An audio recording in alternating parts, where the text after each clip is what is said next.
Incoming transmission from the future, Vancouver AI Community Meetup. Thank you very much, Mr. Pixel Wizard.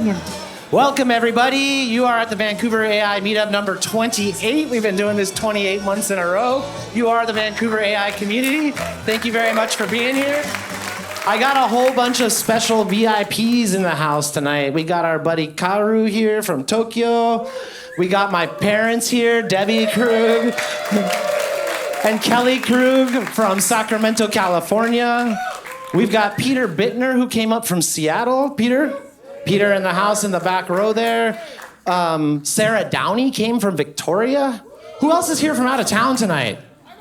Where are you from? All right, thanks for coming, making the trip. Really appreciate you. Who else is from out of town? All right, that's our crew. So you got anything you want to say, Mom? You got to keep it quick. We're just so happy to be here. We were here in August for the meetup and loved it so much, and everybody was so friendly. Chris told us that he's got this event and an event on Friday at the Vancouver Art Institute.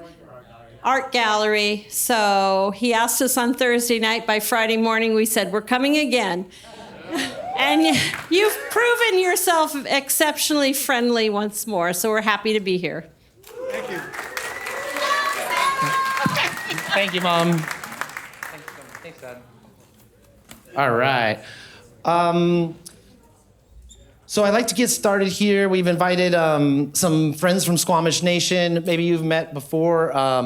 Vanessa Gonzalez and her daughter, Makeda, opened us up a couple months ago in February. They brought their other partner, Garrett, here tonight. And so I'm not going to say too much, but Vanessa and Garrett, you're welcome to come get us started here.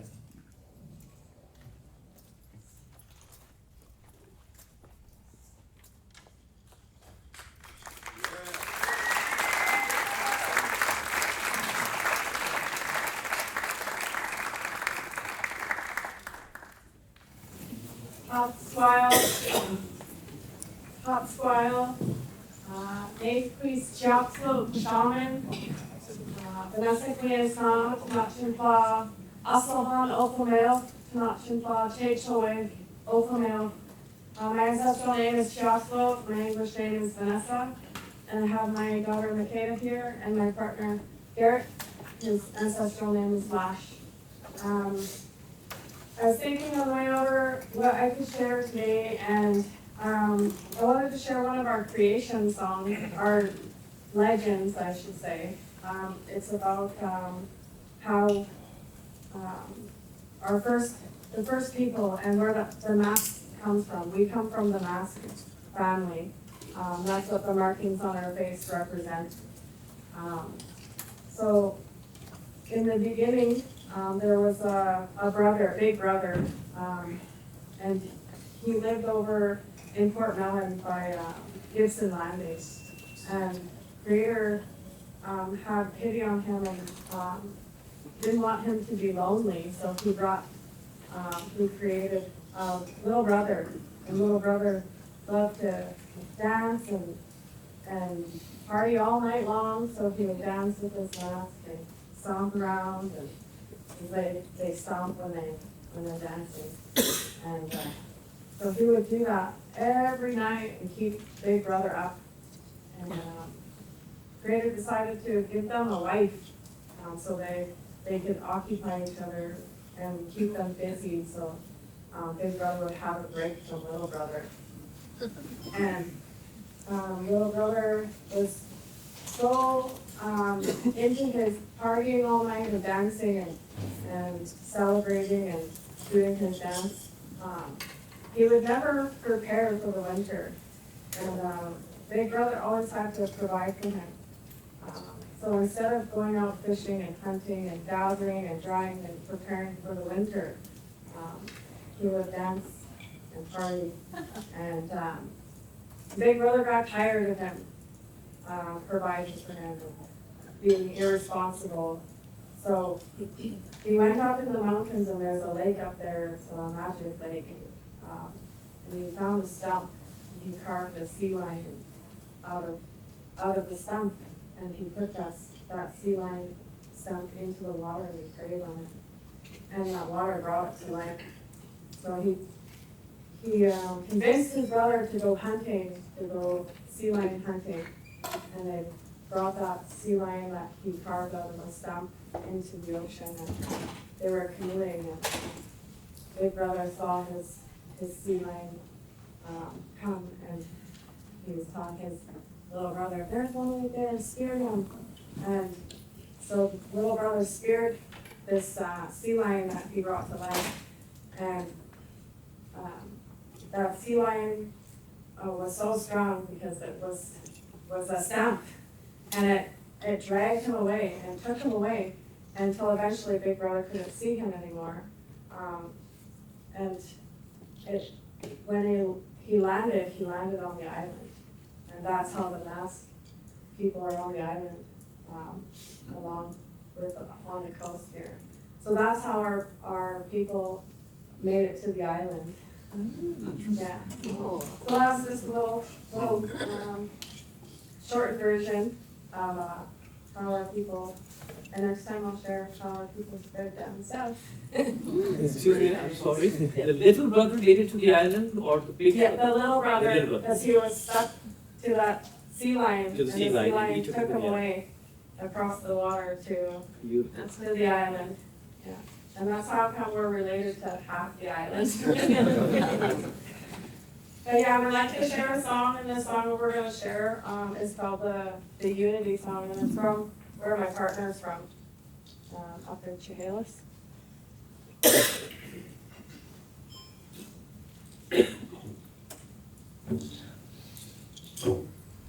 Hey, oh, oh, hey, oh, hey, oh, hey, oh, hey,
Thank you very much. Yeah. Hey, Garrett, do you have family on Penelakut? Okay, I've met you somewhere. I lived on Galiano for years, and I used to do media workshops at the Penellicut Island Elementary School there, and got to know a bunch of people over on that island. So that's pretty cool. Vanessa and I know each other from Tribal Journeys 2014, where she was like ground support for the Squamish canoes going up and down the island, and I was a safety boat captain. And so we didn't get to know each other that well, but we kind of rubbed shoulders back in the day, and it's been great to be getting to know you again here. So thanks for coming and sharing that story. Yeah. I mean, I guess you can tell that this is more than just a gesture to me. We're not just here doing land acknowledgements, but we're living in a time where I think it behooves every, settler and ally to be asking themselves like what reconciliation can mean to them, and where they can make peace with what's been going on around here and make an effort to bring other folks in. And so this is a very important of what part of what we do. We give tickets to all our workshops and our trainings and our meetups to the Squamish Nation, the Tsleil-Waututh, and the Musqueam Nation. And so there's always people involved, and we've been able to build those relationships over a few years now. And so I know that it's time where in the news there's a lot of controversy around Indigenous land rights and title and stuff. And I know even some of you people have challenged me about the extent to which we center this here, but it's something that is important to me, and it's very much a big part of who we are, and it's not going to be changing. And I know that this room can handle a little controversy, sitting with things that you don't necessarily always agree with. And so I appreciate those of you who share your feedback and get into dialogue with me about why we do this and what it means. And so thank you very much for being here for that. Okay, so we're gonna get in here. Here's how tonight's gonna go. We're gonna have a little flurry of chaos as all of our special interest groups and subgroups come up and give a quick little report out during our community announcements. And then we've got 3 amazing keynotes that we've curated together as a community. Sarah Downey's gonna come up and give us an AI Ethics 101. And that's because right after that, Sev the Big Bear and Martin the Pirate are gonna come up and go deep on some ethical frameworks they've been developing. Sev has developed the economy of wisdom. Martin has a really cool research paper that he's written with a bunch of other smart people about agentic ethics and using John Rawls' moral philosophy as a way of making these contracts fairer. And so these guys are gonna go deep. Sarah's gonna contextualize it for us, and then we're gonna come back and have a little debate up here. So that's the plan of what's going on. We're about to do community announcements. Loki's gonna go first. Philippe, please come up here too. And the rest of you know if you're supposed to be coming. And Eileen, I didn't say yes, but I'm saying yes now. So come on up, community announcements, folks. Okay, first one's gonna be Kevin. So, and I'm gonna say some nice things about you first. So, slide. Kevin has been killing it with the film club. Who's been to film club? Yeah, it's one of our best special interest groups right now. We've been having it at Multimodal Media Labs. We've had 4? That is correct. Yeah, 4. Mm-hmm. And this guy opens up with his own little variety show keynote, and he's been like tying it all together, and he's been taking us on a journey. And I watched his talk 3 times this week. It is so good. He's blowing it up. The whole group is great. All the talks are on YouTube. I'm not just hyping him or floating his boat. You got to check it out. Philippe, you guys come up here. You don't have to stand off the stage. Everyone come stand in the light together. Come on, Eileen. Kevin, come take your stage, buddy. All right. Thanks, Chris. My 4 cents royalty checks also, thank you on all of those plays. The film club is absolutely amazing. It really is such a natural extension of what we have built here. And yes, it's centered on film as an emerging economy, art form, et cetera, et cetera, et cetera. But it really is the ethics of that art form, and how do we create community through art? And how do we raise voices that need to be elevated through this new frontier, taking all of the 100 years plus of history of film, technology, practices, and community, and transferring that into this new paradigm. So it's really exciting to get out there every month and just see what the tapestry is and get to have a platform to speak my mind, and hopefully that resonates with a lot of people in seeing what's going to happen next out of all this. You have really found your voice. Give me 15 seconds on AI burnout. AI burnout. Okay. What aspect of it? That was a big one. That it's helping you do things faster, but it's actually making you do things in a much more extreme, intense kind of a way. And Yeah. it turns out that the people that use it the most are the first to burn out. It doesn't just make your work more fast, it makes it way more intense. That's so right. those of us who are active users, early adopters, they're finding some, psychological wear and tear about this stuff. Yeah, you get more stuff done. Yeah, you save time, but it makes your work like fucking stressful. The cost of quicker efficacy at higher levels means you take on things at higher levels intrinsically. And the individual responsibility of what we have is CEO level en masse, right? It's pretty wild to appreciate that, yes, we have the power to do that, but it's also the responsibility to our own holistic well-being that we keep that in check, right? Turns out you take on 12 agents and you can try to get them orchestrated all the time. You're essentially acting like a CEO, and you're probably carrying with the weight and the stress of those things as well. Exactly, All right. exactly. Thank you, Kevin. Next one is May 14th during That is Web Summit correct. Week. I'll tell you more about that in a second, but you're killing it, bro. Thanks, brother. You guys, come up here and step into the light. Let's all get our group picture taken by Michelle together. Okay, Loki is a sensei of Krabi Kabong over at the Academy Dwello. He teaches Thai martial arts, and that's why he's leaving soon and going first and always dressed like this. But Loki, what's going on with Mac? Let's talk about MAC. You were here on February. We did a MAC takeover. MAC is Mind, AI, and Consciousness, one of the many groups under the BC and AI banner. And we are looking at how emerging AI research is giving us a new view into the human mind, human consciousness, and the conscious experience. So we meet monthly, 20 people at a time, different topics. Last one, April 16th, it was all about organoids. We had an organoid researcher come out, give us Organoids 101, and then we went from there. And that was a really good night. We're taking a break for May. There's going to be a social.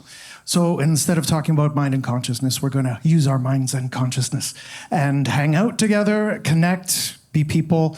That's on May 12th. That's a Tuesday, which is during Web Summit Week, if anybody's paying attention to that. But please do join us. This is on the calendar. We'd love to see you there, talk to all of us. There's about 240 people in the MAC group, but there's only going to be 50 or so at this event. The next MAC will be in June. It's going to be based on the blind spot. How many have we done now? 14? This was the 12th. 12th. And so the 13th will be We gotta have June. this is our birthday party. It is. Oh, there we go. That's our birthday party. Come on out to the MAC birthday party. One on May year 12th. of deep philosophical reading groups on mind, AI, and consciousness. Congratulations, Loki. That's really awesome. Thank you, sir. It was He's brought awesome. together an amazing group. Professor Lam from SFU was there last time. Professor Lim, Yeah.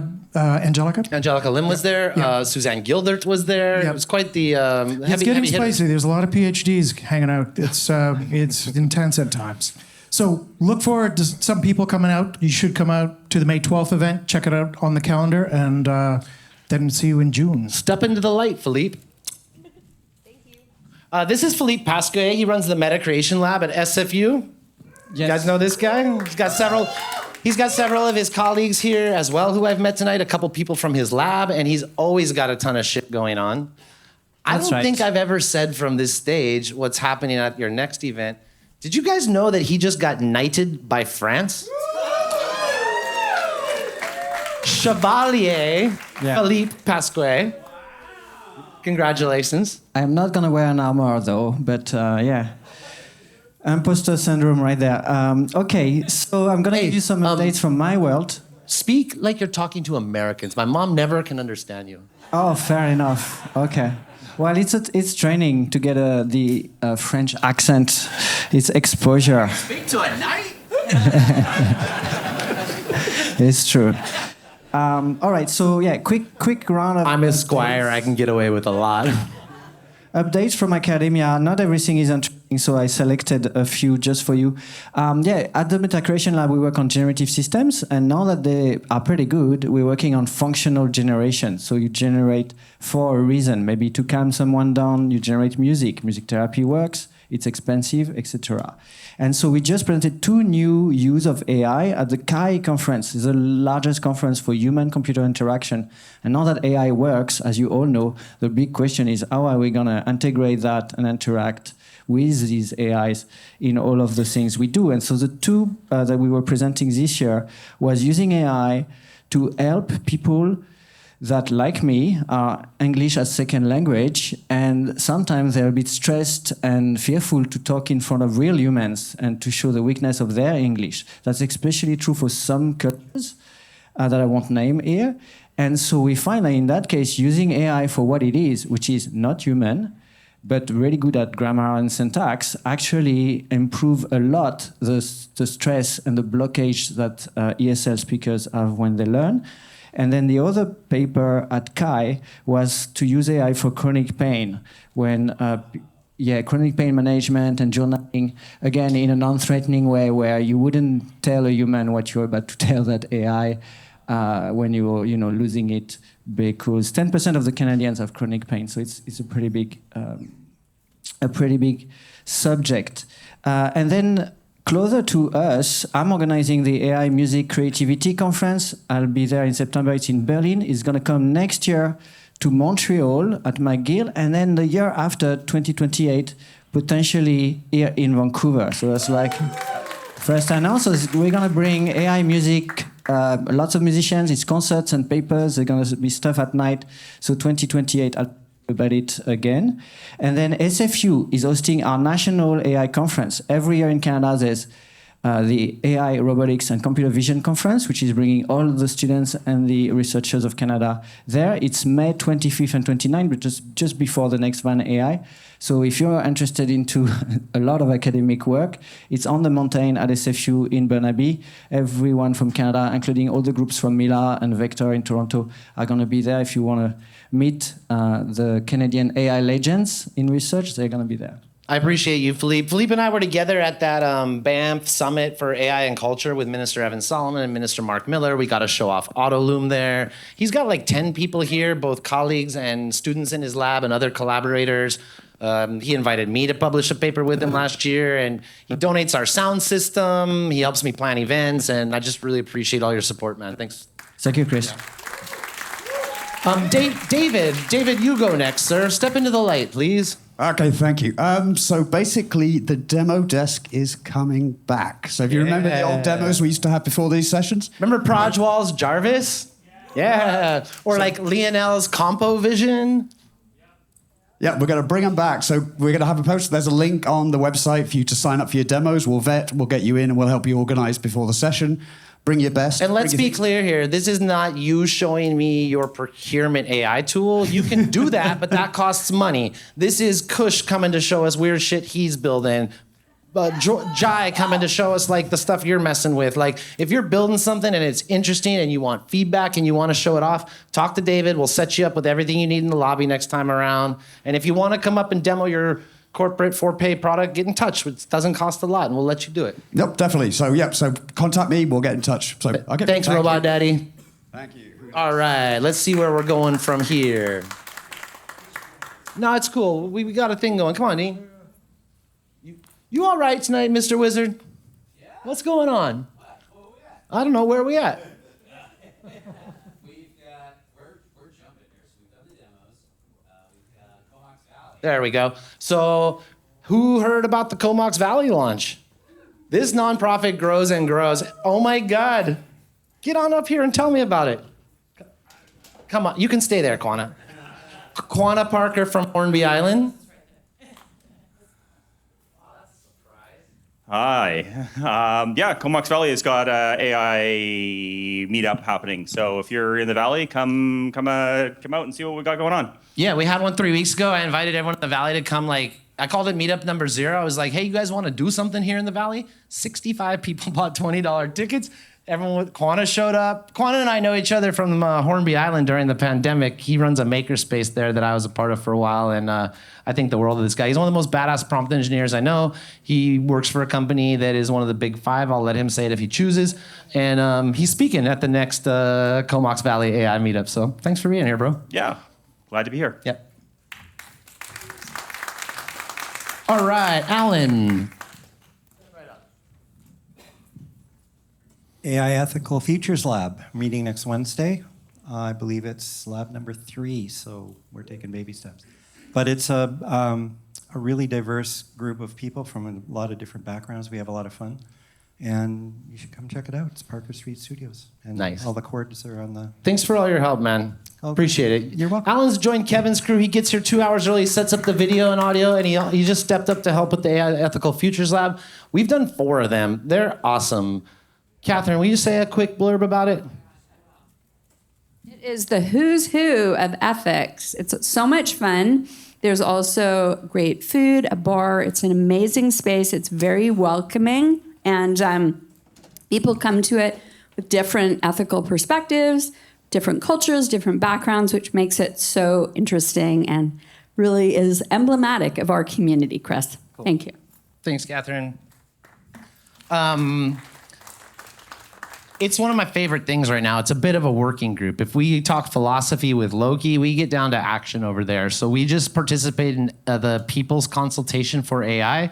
When Evan Solomon rammed through his task force and then they published their papers and didn't really talk to any Canadians about what we actually want, a group in Toronto engaged civil society and came up with a framework for groups like ours to do consultations inside of our groups and then contribute to a national one. So 200 civil society organizations like us has run this framework inside their groups and then shared that, bubbled it up to the top. So our voices have been heard in collaboration with other nonprofits and civil society groups, and that's coming out of the Ethical Futures Lab, and I'm super proud of that. Okay, up next. Christabel, I didn't tell you that you're gonna talk right now, but do you mind? Will you talk about the last education thing real quick? No problem. Was anyone else at the last AI and education group? Okay, so at Ethos Labs, the Black and Indigenous Youth Center on Main Street, we've been running 6 months of this AI and education meetup group. And it's awesome. It's about 40 people. A lot of them are professors, some of them are students, tutors, and this is fun, but it's, one too many, the stage imparting knowledge this direction, or whatever, trying to. These are small groups, grassroots, bubble up. We do circle time. It's a real great chance to talk and explore and go deep. So if you come here, you find a connection, and you want to go deeper, plug into one of these subgroups. That's what we're doing here. All right. Cool. So, it's Web Summit week. We have 8 events in May. That's crazy. We're like a monthly event series that has 8 events in May. Get on up here, Dean. I befriended this guy over the last little while. He runs a space called Friends Quarters in Gastown. Anyone been there? Super sweet space. I'm really excited for us all to get together there. So we're doing a calm before the storm event before the Web Summit. So once everybody gets into town for Web Summit, we like to host a free drink up where we just get to cross-pollinate the local community with the out-of-towners.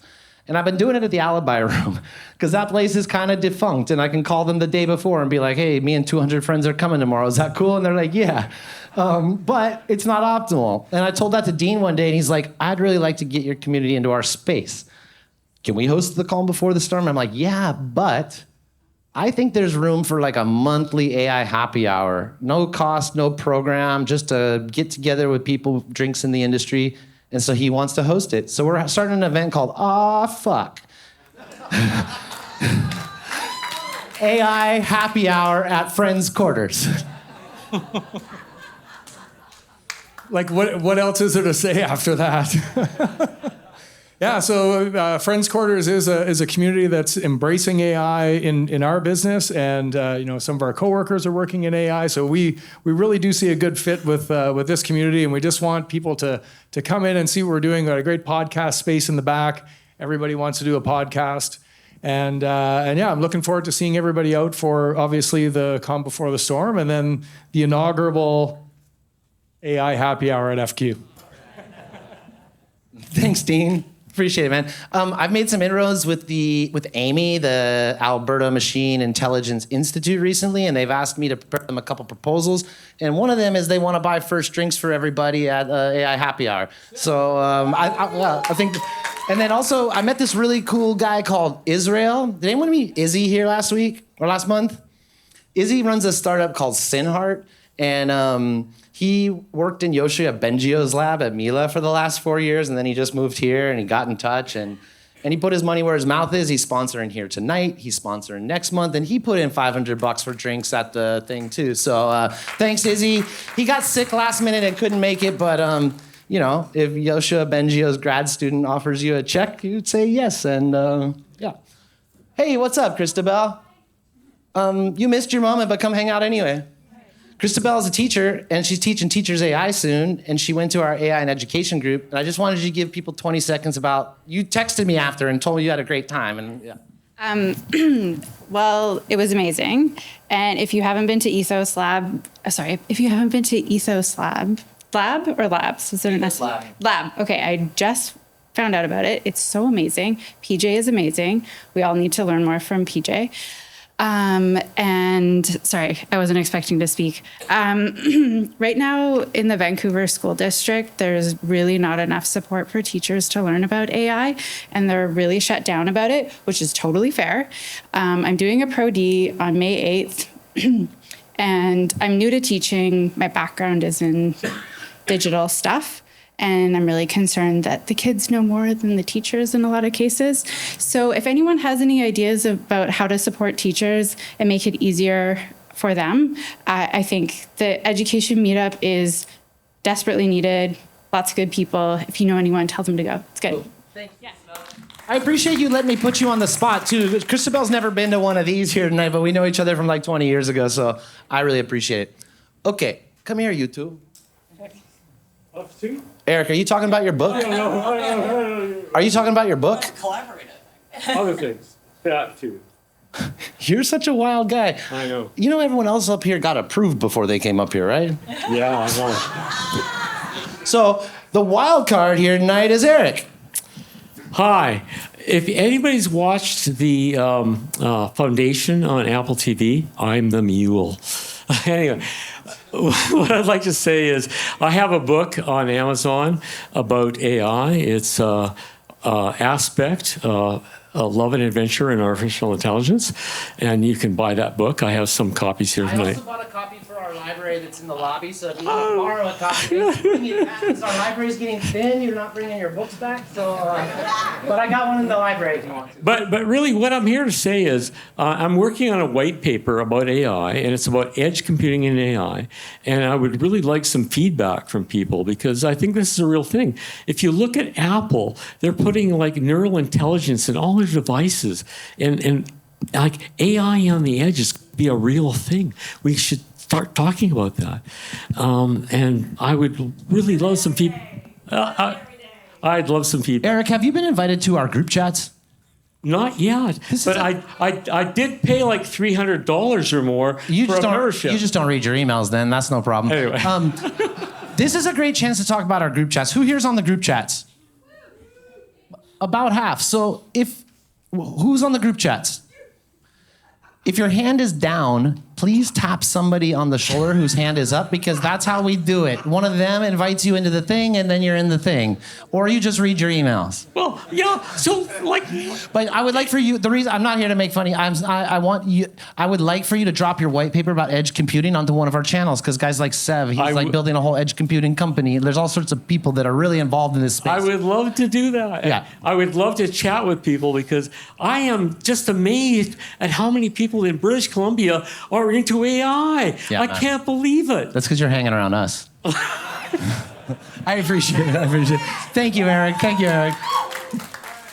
Eileen McMiniman. You gave me such I sent you an email at like 3:00. Thanks, Alexander, for responding. But actually, this is a great chance to say everybody's welcome to come give it a community announcement, as long as what you have to say is of more value to the people in the room than to you. That's the bar. Yeah. It counts as a community announcement if the speaking of it gives more value to the room than to you by saying it. So so just hit us up more than the day before, and you're welcome to come up and do community announcement. We'll find out if that works. This is more of a.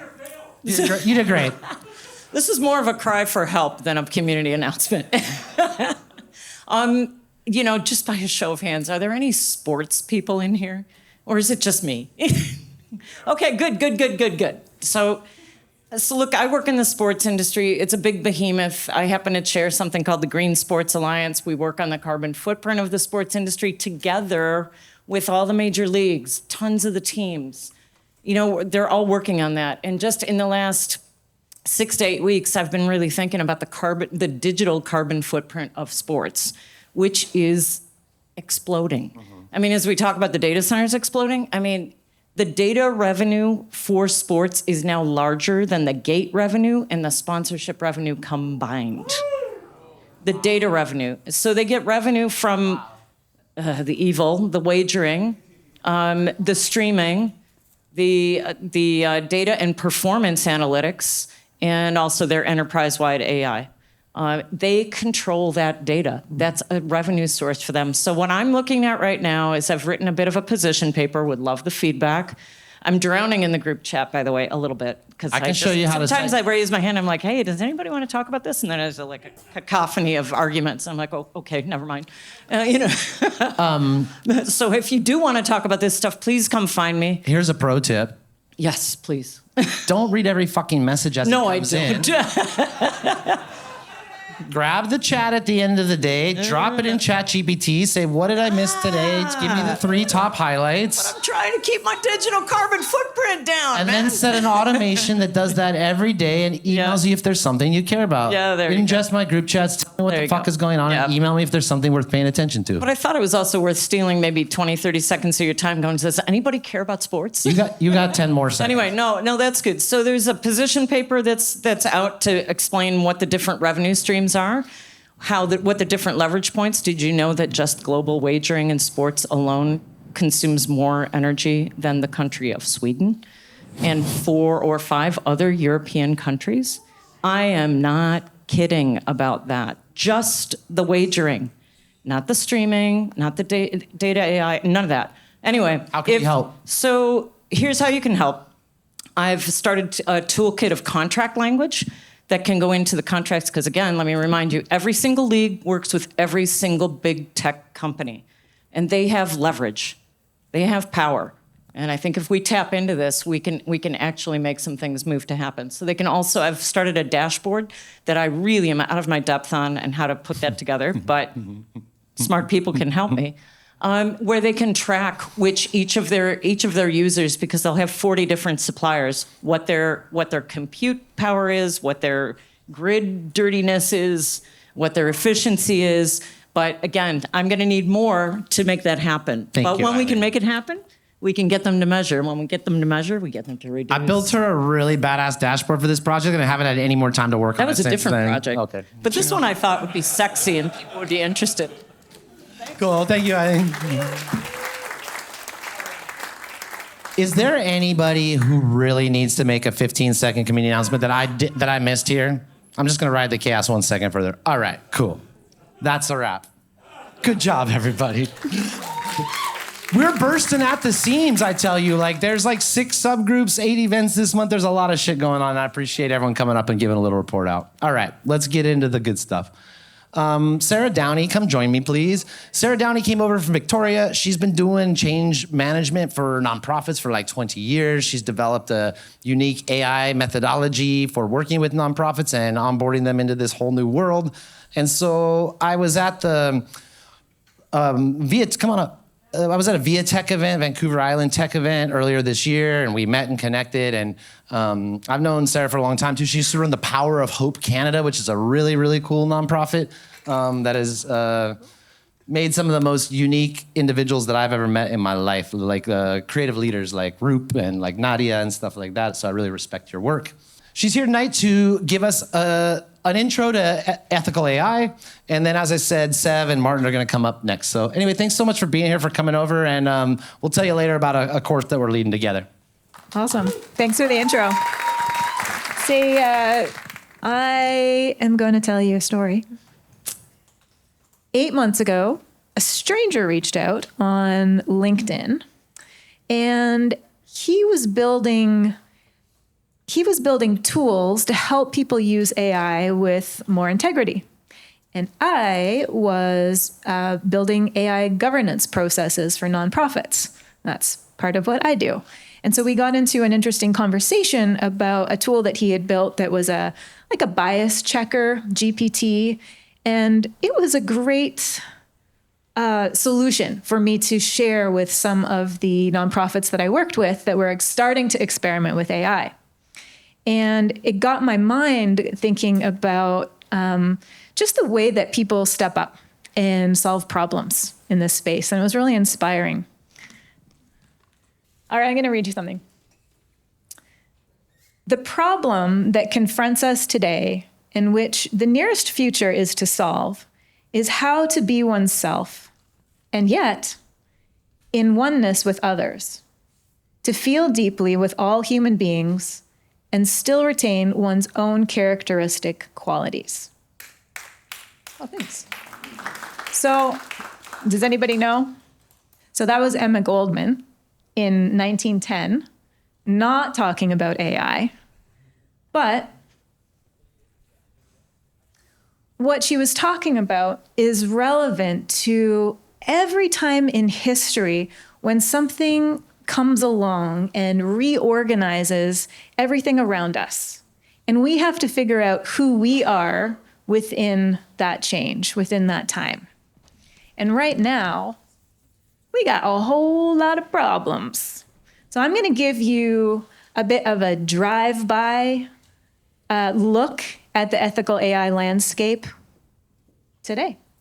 So let's get going. And it really is a drive-by. I'm going to leave out a lot, and I'm going to simplify it because I'm just talking for 10 minutes.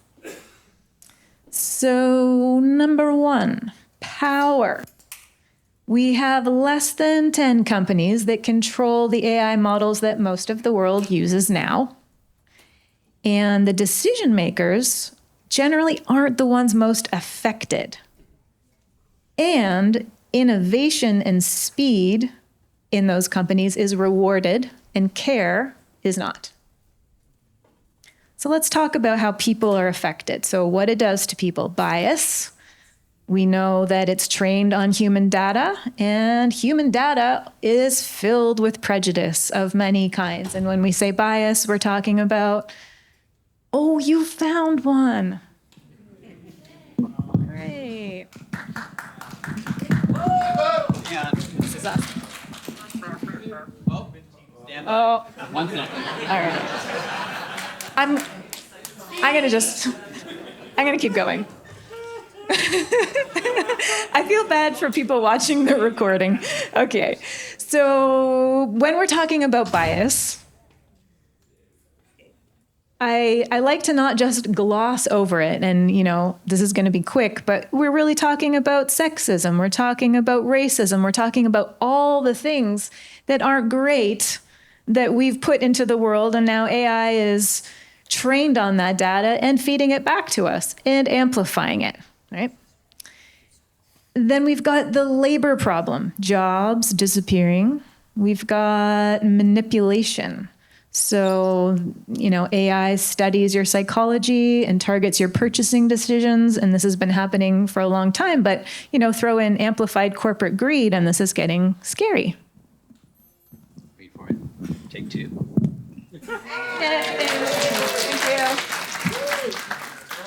Thank you. I just needed two hands to hold this paper. Got it. Misinformation, deepfakes. Knowing what is real is becoming a skill that we have to develop. Yes. Right? I have somebody close to me in my family who just unfortunately fell for a scam that was based on a deepfake video and lost $10,000. Yeah. And we're seeing this happen a lot with the elderly right now, something I teach about. And then let's look at what it does to the planet. So we have AI, training models and generating content, especially images and video, that consumes enormous amounts of energy and water. So there's real environmental costs. And let's talk about the media. There's so much noise all around us in the media. It's so disorienting. It's hard to feel the ground that we walk on. And the media is amplifying both the fear and the hype, right? So AI will cure cancer and AI will end humanity. We've got it all coming at us. Governance. Now, the European Union has an AI Act. The US had an AI safety office, but just dismantled most of it. Canada has neither. And BC has no binding frameworks for its companies. So nobody is drawing the line for us. And so for now, we draw that line for ourselves. So what do we do when the rules haven't arrived yet? And this is where we talk about, having an inner compass. Like, what do we personally feel is the right way to go? And these are the conversations that I'm around. I'm certainly not an expert in this, but I do a lot of facilitating of conversations to allow people to think deeply and speak up and start to connect the dots to their own values around how they want to use these tools. So I'm just going to share with you a few things that I've noticed from my little corner working with nonprofits.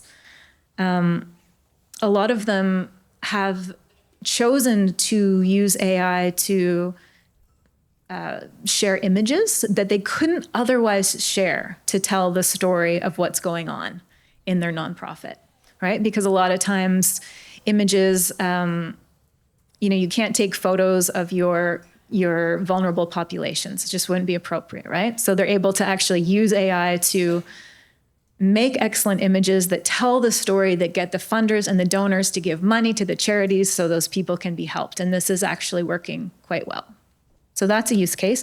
Other people are absolutely not using images because of what that means for artists. When I thought about it for myself, I'm an artist, and I trained image maker tool on my style of artwork. I like to work in watercolor and pen and ink, and I trained it on my style. I gave it 20 different paintings, and I got it to analyze it so I could make a prompt that was related to my style and upload images. And so now, as a small business owner, when I need images, I can just call on it, and I'm happy with that. That really works well for me, but we're all figuring out where we land with all of these. Writing attribution. Who has used AI for writing something that has been published? LinkedIn? Yeah, me, I've done it. Many of us are trying to figure out, well, how do we attribute that, right? And we're starting to see a lot of people attributing it more. And also at the same time, we've got journalism organizations that are saying, like, absolutely no, we want to preserve human journalism and creative integrity. So like locally, the Tyee, New York Times, Economist, CBC News. I didn't mean those last three were local, just the first one, the Tyee, is, that's why you were laughing. They're saying, absolutely no to AI written journalism. Okay. I want to go back to this. I'm just going to read this quote again. So the problem that confronts us today, and which the nearest future is to solve, is how to be oneself in oneness with others, to feel deeply with all human beings, and still retain one's own characteristic qualities. So this is about finding our own inner compass. Right? And sitting with what you value. So like, I value this, so I make this choice. And for me, one of the things with writing is I really value transparency and critical thinking. That whole piece about knowing what is real is becoming a skill that we have to develop, is something that I think a lot about. So now when I'm writing, if I am using AI, I make an effort to always list my sources at the end so that my reader they don't just have to believe me, they can follow where I got the good information from, follow the thinking, right? So there's just little ways like this. And so, yeah, I invite you tonight and in your time to just be thinking about what tracks for you and to start having these conversations with other people. Okay. 8 months later, I reached out to that same stranger on LinkedIn, who wasn't a stranger anymore, but we hadn't been in touch for all of that time. But I had an intuition. He was just on my mind, and I didn't know why I wanted to reach out, but I did.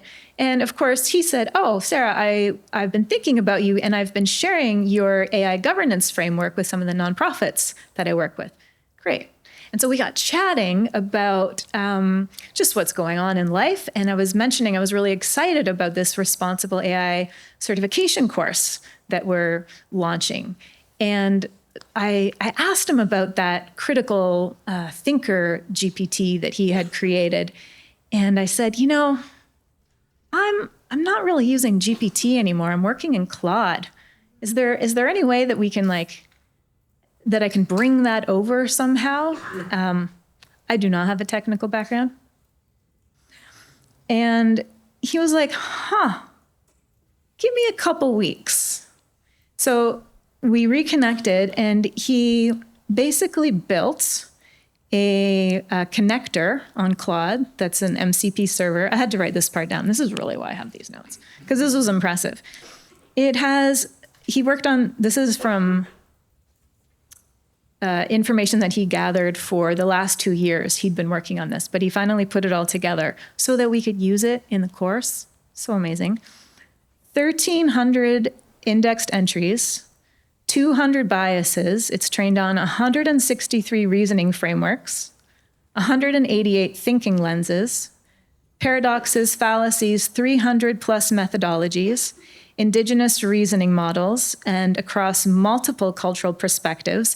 And it really will pull out, it will de-Westernize the thinking. It will name when something is Westernized in thinking. So this is an incredible critical thinking toolkit that we can basically show any piece of writing to, report, whatever, and it's going to be able to critically analyze what's in there. I've tried it out. It's absolutely fantastic, and I'm so excited to share it. And so the values, we're talking about values, that I'm seeing so much right now is the ones of generosity, right? And so I just want to say I'm so grateful for places like this and proud to be part of this ecosystem where we have people like all of you coming together, and all those problems that we talk about.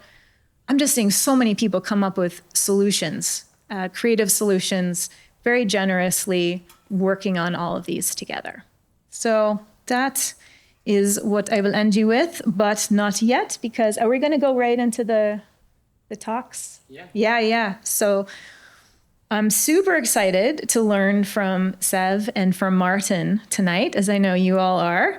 And, you know, I gave you the drive-by ethical picture, and they're going to go into a much deeper dive and more from the inside. So Sev's going to talk about, you know, how do we measure true impact on society? Martin's looking at responsibility on AI builders and the design choices that they are making. And that's it. Thank you. Yeah. I'm so happy you could make it over and be a part of this, and I hope you will come. I don't think I told you, but I'd like for you to come back on stage at the end for the debate part. You can either be a debater or you can regulate the debate, whichever you feel in the moment. All right, cool. Is that okay with you, Mr. Martin? Is that okay with you, Big Bear? All right. Come on up, sir. I would like to introduce you to Sev Geraskin. Sev, I call Kevin the only man I can trust. I call Sev number 2. He's been here since the beginning. He often buys his ticket on the way home. He was one of the first members of our org. We spend a lot of time together outside of these events and have gotten to know each other really well, and I respect you a lot.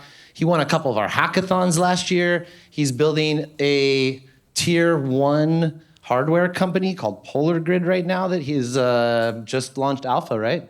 Alpha, yeah, we got the first customers. We just closing the second round.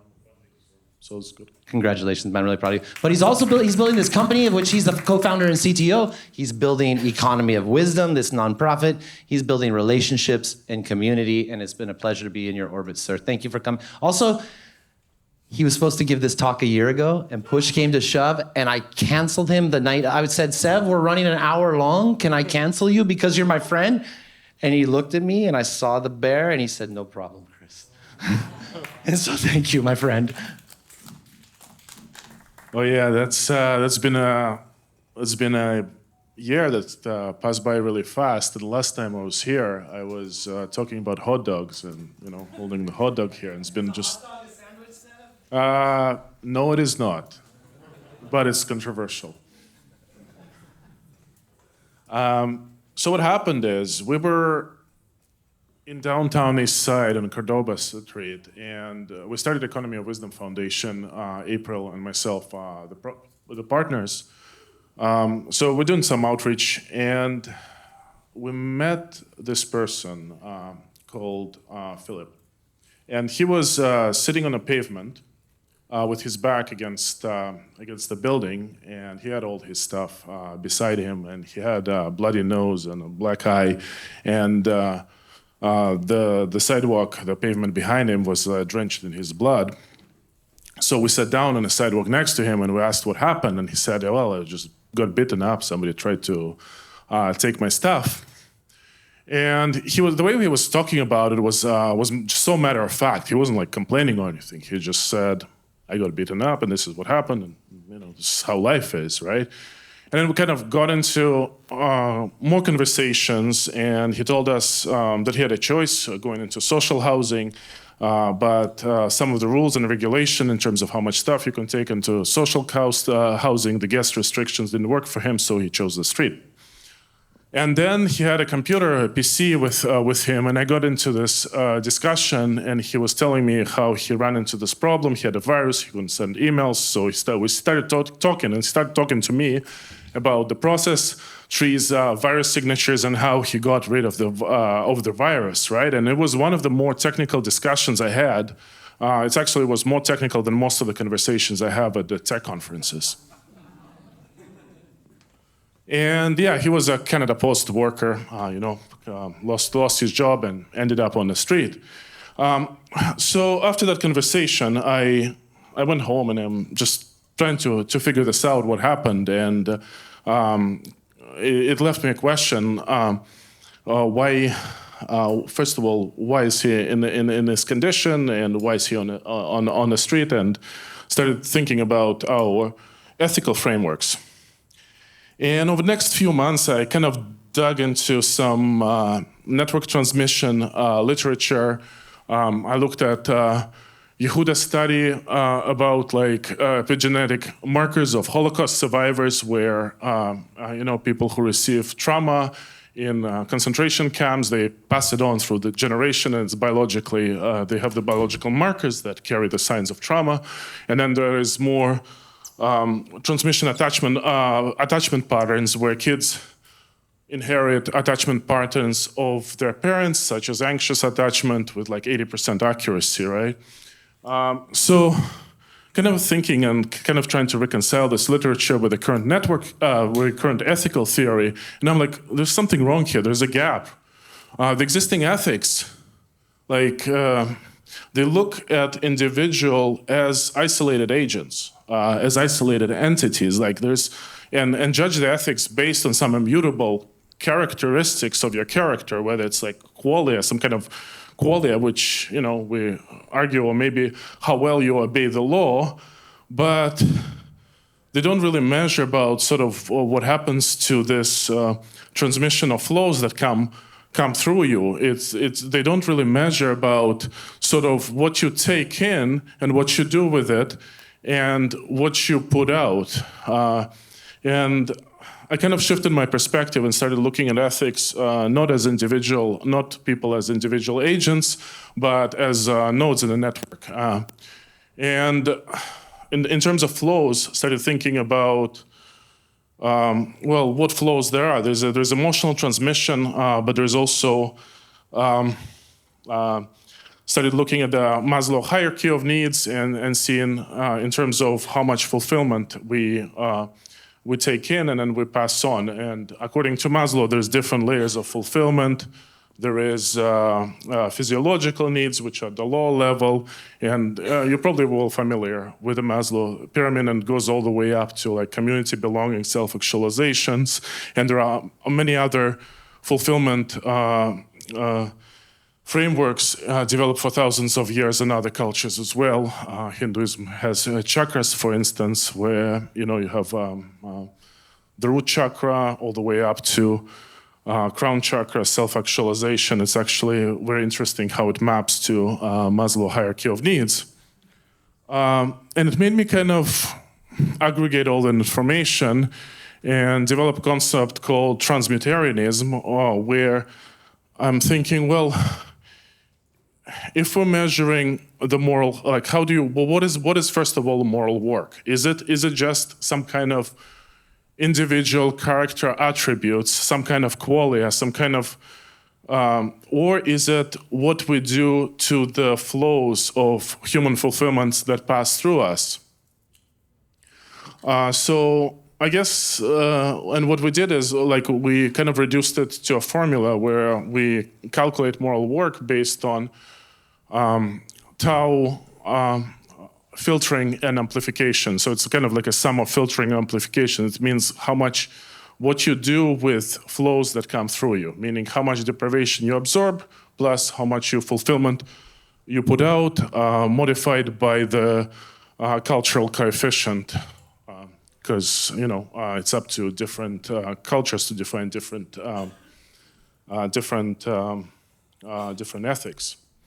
And the formula actually kind of started kind of calculating the moral work. And this is actually more good. And I realized that this moral work could go beyond just humans. It could apply to all kinds of intelligent agents that could be like a human organizations, that could be like AI agents. It could really apply anything, because you can calculate, for example, how much AI agent takes in terms of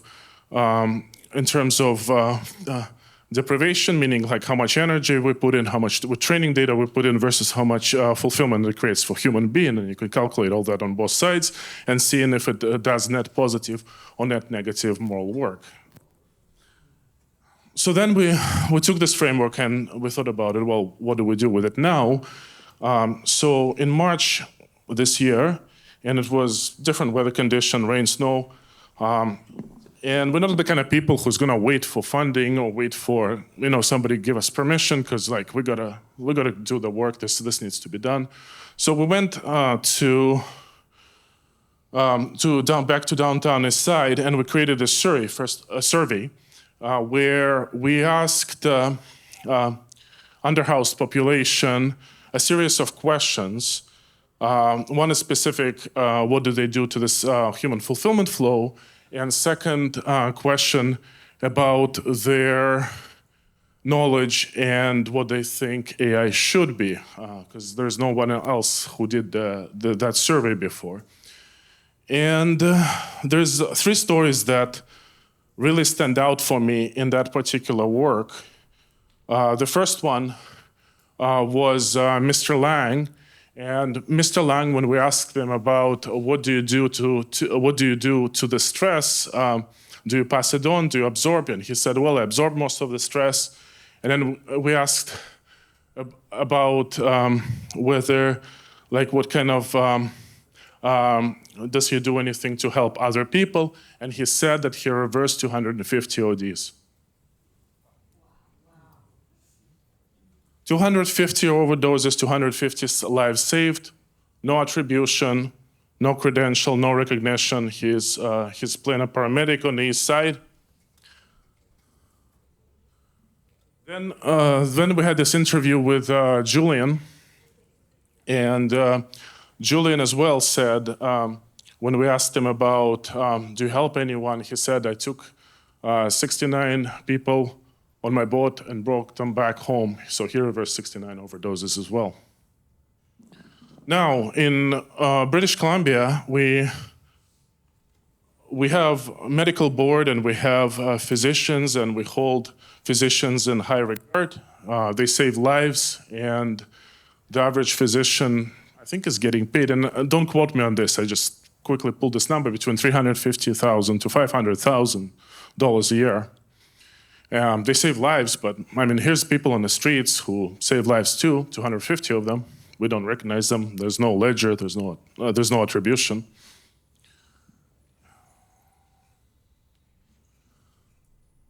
So the point here is we build a system where, and again, I don't want to criticize the medical system because I really think highly of the doctors, but we build a system where credential almost decides the distribution of benefit. So here's a medical board, you get a PhD, now you do noble thing, you do good work and you make a lot of money. And then we have a set of people who credential system completely ignores. They're out on the street, they save 250 lives, we don't recognize them, they can't even get housing. So now, let me kind of take it back now and take it to the Anthropic survey, because this is you're more interested in AI aspect of it. So I don't know if you heard, who heard about 81,000 Anthropic survey, where they surveyed 81,000 people, right? So they surveyed 81,000 knowledge workers towards their attitudes and what do they expect out of AI. And the highest number of answers gave functional answers. They want the knowledge workers, they want the AI to make them more productive, do their job better, professional excellence, things like that. Well, and then I started looking at the other survey, there's like Stanford surveys, and I realized that there is a sampling bias, because what those surveys does, first of all, they're asking Anthropic users who are illiterate, a knowledge worker population, and second of all, a lot of those surveys specifically gate and filter out people who don't use AI, so their voices are not heard. So when we went on the street and did those 51 questions, we talked to the 51 people and we gathered, we talked to actually hundreds of people, but out of hundreds of people, we had 51 quality interviews that we could do something with it. What we found is that 22 out of 51 people specified compassion and care. That's 43%. As what do they want to see from AI? Basically, they said compassion and care. 63%, 32 out of 51 people said that they want to see some kind of relational qualities such as compassion, care, love, or empathy. So that was completely different what Anthropic came from, and what we realized that is the voices of that population was completely absent in the data, in the fine-tuning data, in the training data that the models are being trained at.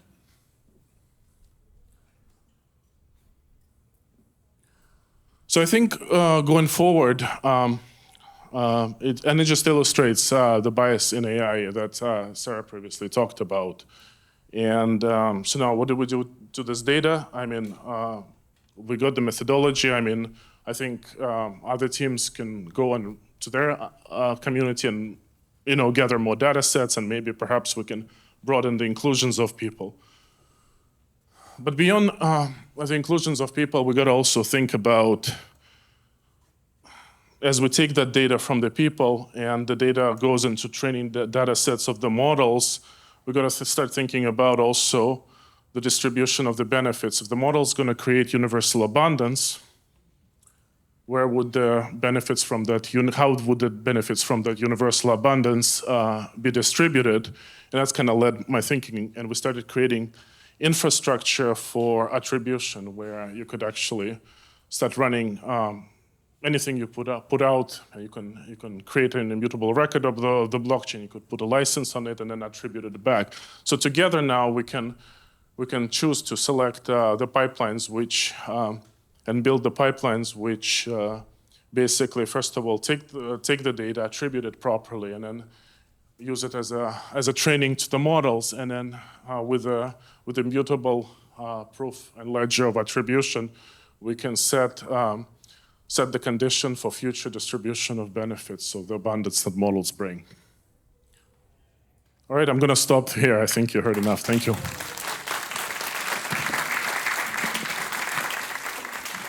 Thank you, Sev. Hey, Mom, does your brain hurt yet? Well, don't worry. He'll be back for more. He can answer all your questions in a few more minutes. All right. Thank you, Sev. We'll have you back in a few. Amazing. Yeah, your framework has been gathering a lot of attention, and I'm very curious to hear more, man. Get on up here, Martin. So Martin is one of my favorite pirates. We are not related, though my my beard looked a lot more like this before I cleaned it up. I like that. Post Malone photo. Give me a break. A wolf in sheep's clothing, I would say, in many ways. This guy's a PhD in machine learning, worked at Mozilla for many years, has done first-order research around this stuff, and I'm so excited, dude, that you come get to drop your knowledge on us. Thank you. He's printed a bunch of his research papers up here at the front, and we have a bunch of the papers at the free sticker table as well, which you should check out. So make sure you pick that up and take it home and dig in. And thanks, Martin. Thank you. Bring it. Awesome. All right, and I wanted to start off by thanking you for the slide foo that we're about to do, because unlike the previous two, I actually brought a deck. So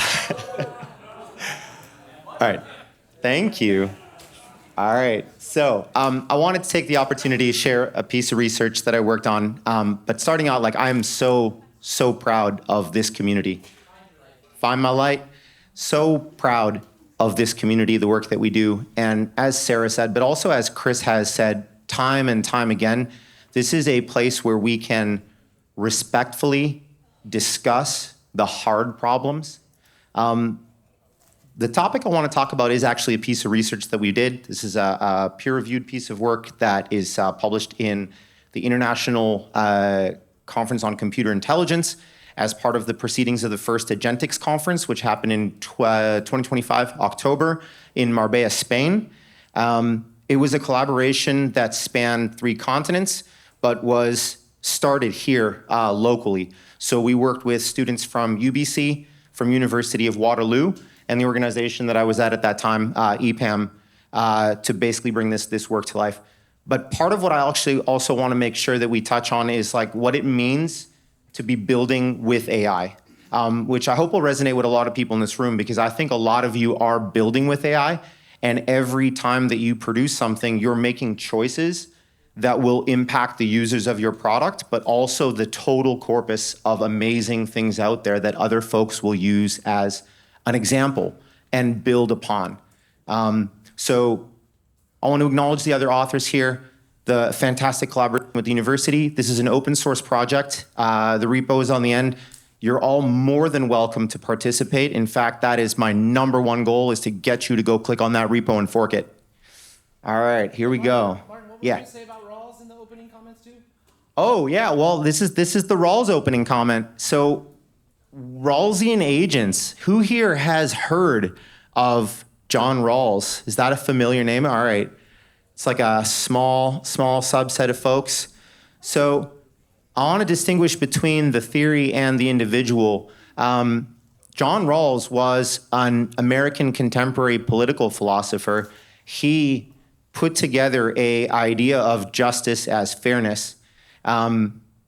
He argued for basic liberties, for equal opportunity, and foremost, maximizing the benefit, or making decisions that maximize the benefit for the least privileged in a hypothetical society. What I love about Rawls, or what I like about this work, is that it made moral philosophy tangible, something that you could use for making decisions as a policymaker, as a builder, as a citizen, taking abstract concepts and bringing them down to a level where it relates to scenarios, like real things, real decision making. He approached this problem from like 2 positions. He presented a thought experiment called the original position. And it was fairly simple. It was like, what decisions would you make? What kind of a world would you build in law, in policy, in the way that you act, if you didn't know who you would be born as? If you would be born as the least privileged person you've ever encountered in any given society. It's a nice thought experiment. He stipulated the only way to make this real is behind something that he called the veil of ignorance. So it's impossible for us to really embrace that. Like, try as I might, I am me. I have the lived experience of who I am. I can't really pretend to be one of the individuals that Sev interviewed in his study. But that's what it takes to really, really make this real. So it's a nice thought experiment, but people have kind of struggled to make use of it in a really practical way. We saw the opportunity to apply this with the advent of LLMs. And a domain that we thought was a very interesting one was the domain of legal discourse. So we took a set of cases where folks had generated contracts, right? The domain of legal discourse is actually a very interesting space when you talk about fairness, and a lot of lawyers are really big fans of Rawls. So the idea is, take a bunch of cases.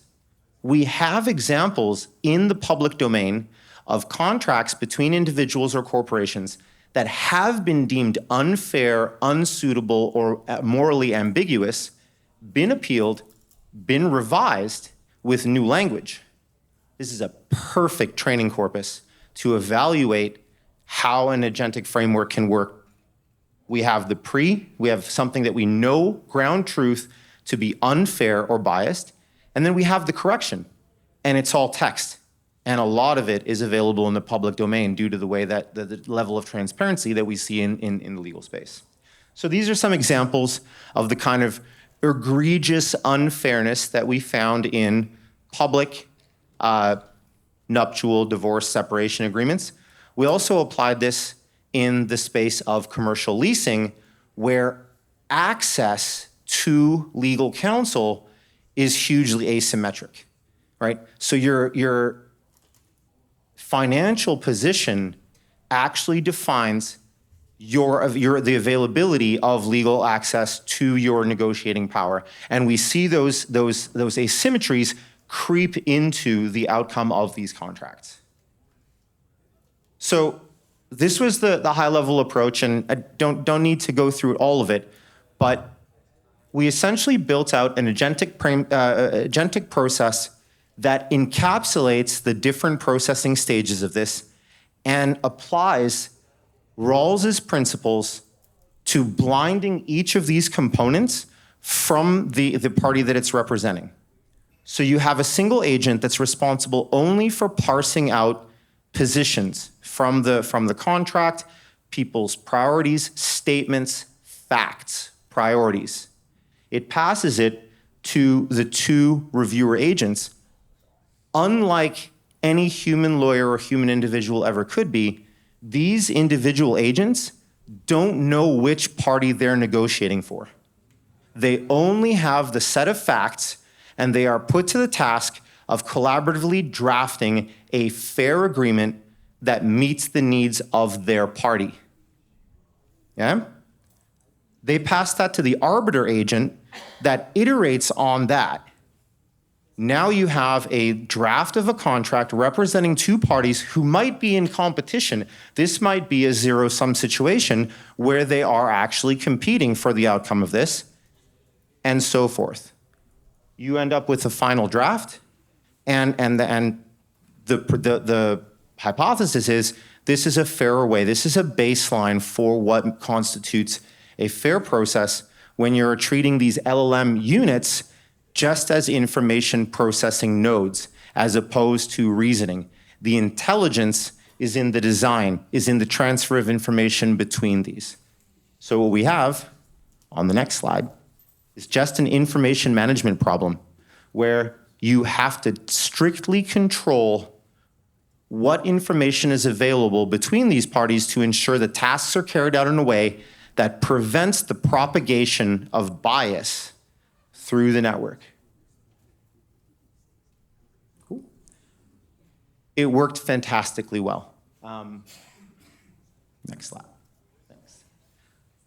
We were able to, because again, we weren't paying lawyers $250, $300, $600 an hour, we could simulate a single negotiation over a single contract 400, 500 times. That seems like a very small number, but I want to point out this is running locally on an open llama model, not through an expensive cloud service. So we're able to do it slowly. Second lesson, we knew that there would still be bias coming through this. We know that there's inherent bias within the LLMs, within the language, within the way that they simply parse, even in that tightly constrained way. So we decided to evaluate what happens when you do things like counterfactual analysis. What that means is, for the example of a nuptial agreement, so like a divorce settlement, we could replace every instance of a typically masculine pronoun with a feminine one, and vice versa.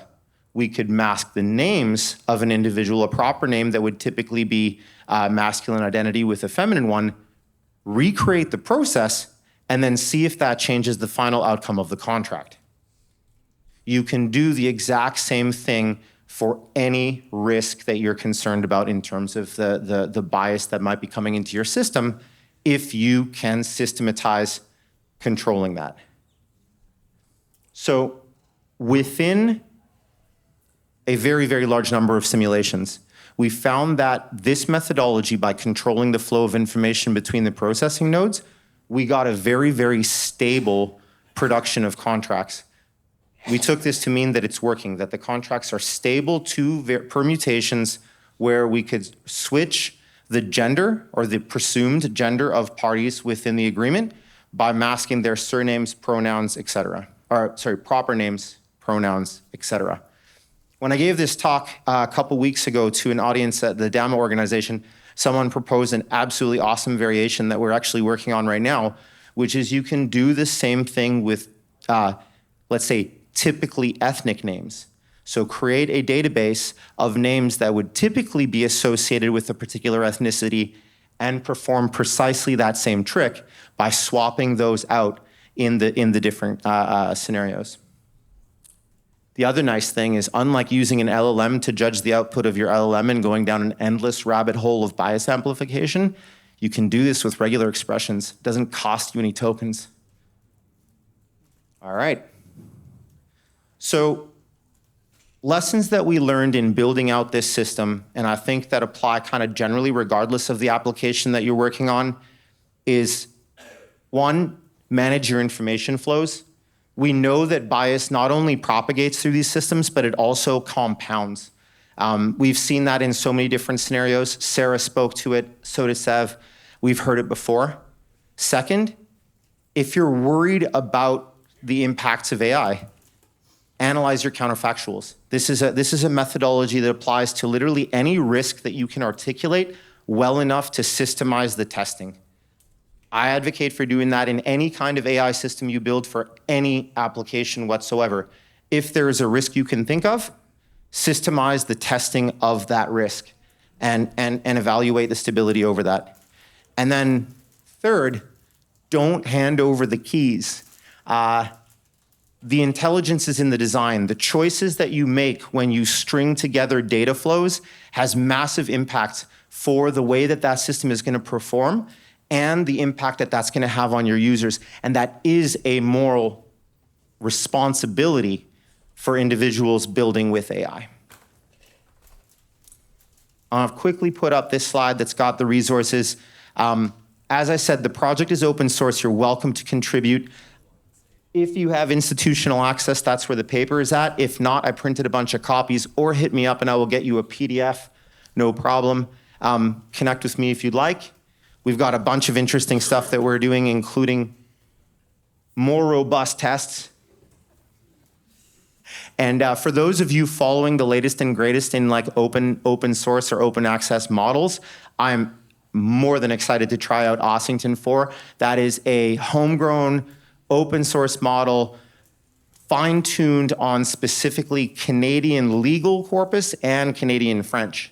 So it'll be a bilingual specialist model for these kind of tasks. Cool, thanks.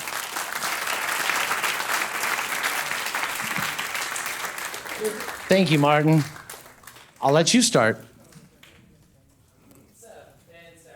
That was a really great presentation, and I do not disagree with it at all. But the thing I want to point out is the Canadian justice system in no way at all agrees with anything you have said. I'm glad you agree. We are in agreement on that. And the point is that everything you said makes sense, but it doesn't matter at all to Canada's justice system. Wholeheartedly agree. I think one of the concerns that people raise in not only this particular application, but I think AI applications in general, is the risk of influence of algorithms in this sort of thing. I don't advocate for this in terms of replacing human decision makers in the judicial system. In fact, I've worked in the judicial system for a very, very long time. I think that it can democratize access to a higher standard of a starting point, both for individual citizens as well as for legal professionals, and can be itself brought as a starting point for proper discourse. You have to wait your turn, buddy. I'm sorry, man. Here's what's about to happen. Where's Sarah? Maybe she had to, oh, I see her there. Sarah, come hang out with us. All right, so we got like as long as we want here to do questions and answers. There's waters and soda pops in the back. There's also beers and wines in the back. So if you have to leave only to grab another drink, just grab a drink, come hang out. Who else has got questions? We got one, Kwana, Erica, Sonali. That's our four. There's a lot of freaking questions. People fighting over themselves here right quick. All right, here we go. Introduce yourself and ask your question. Sure. Hi, I'm Andy. I'm an AI creative technologist. My question is for you.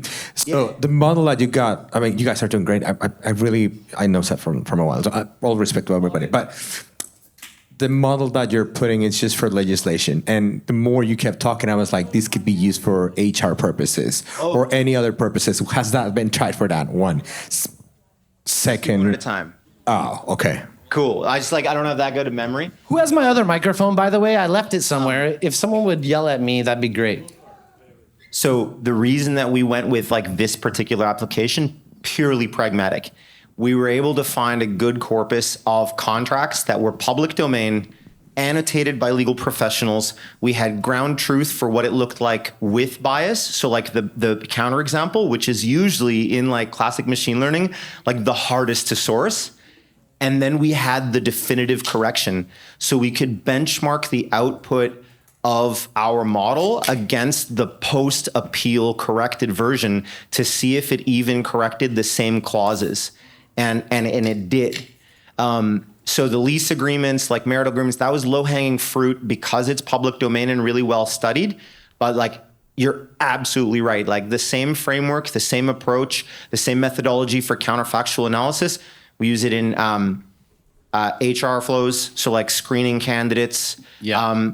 That's a hot topic. That's a demo that Sarah and I are building out for the course that we're going to plug it later on. Literally exactly the same thing. Like measuring the counterfactuals in any pipeline where you expect bias to be happening. It's like a super simple, and that's why I wanted to make it open source. Like you can just grab that component and apply it to whatever you're doing. Yeah, man. I'm over here with Kwana Parker. Ahoy. Hello. I am curious about what model you were using to test this with. And did you try different models? Yes. So we tried with, because it's all public domain, we didn't have to worry about the actual privacy implications. We used at first just like a commodity GPT 3.5, which was like an accessible, cost-effective model at the time that we started this. That was the benchmark for the publication itself.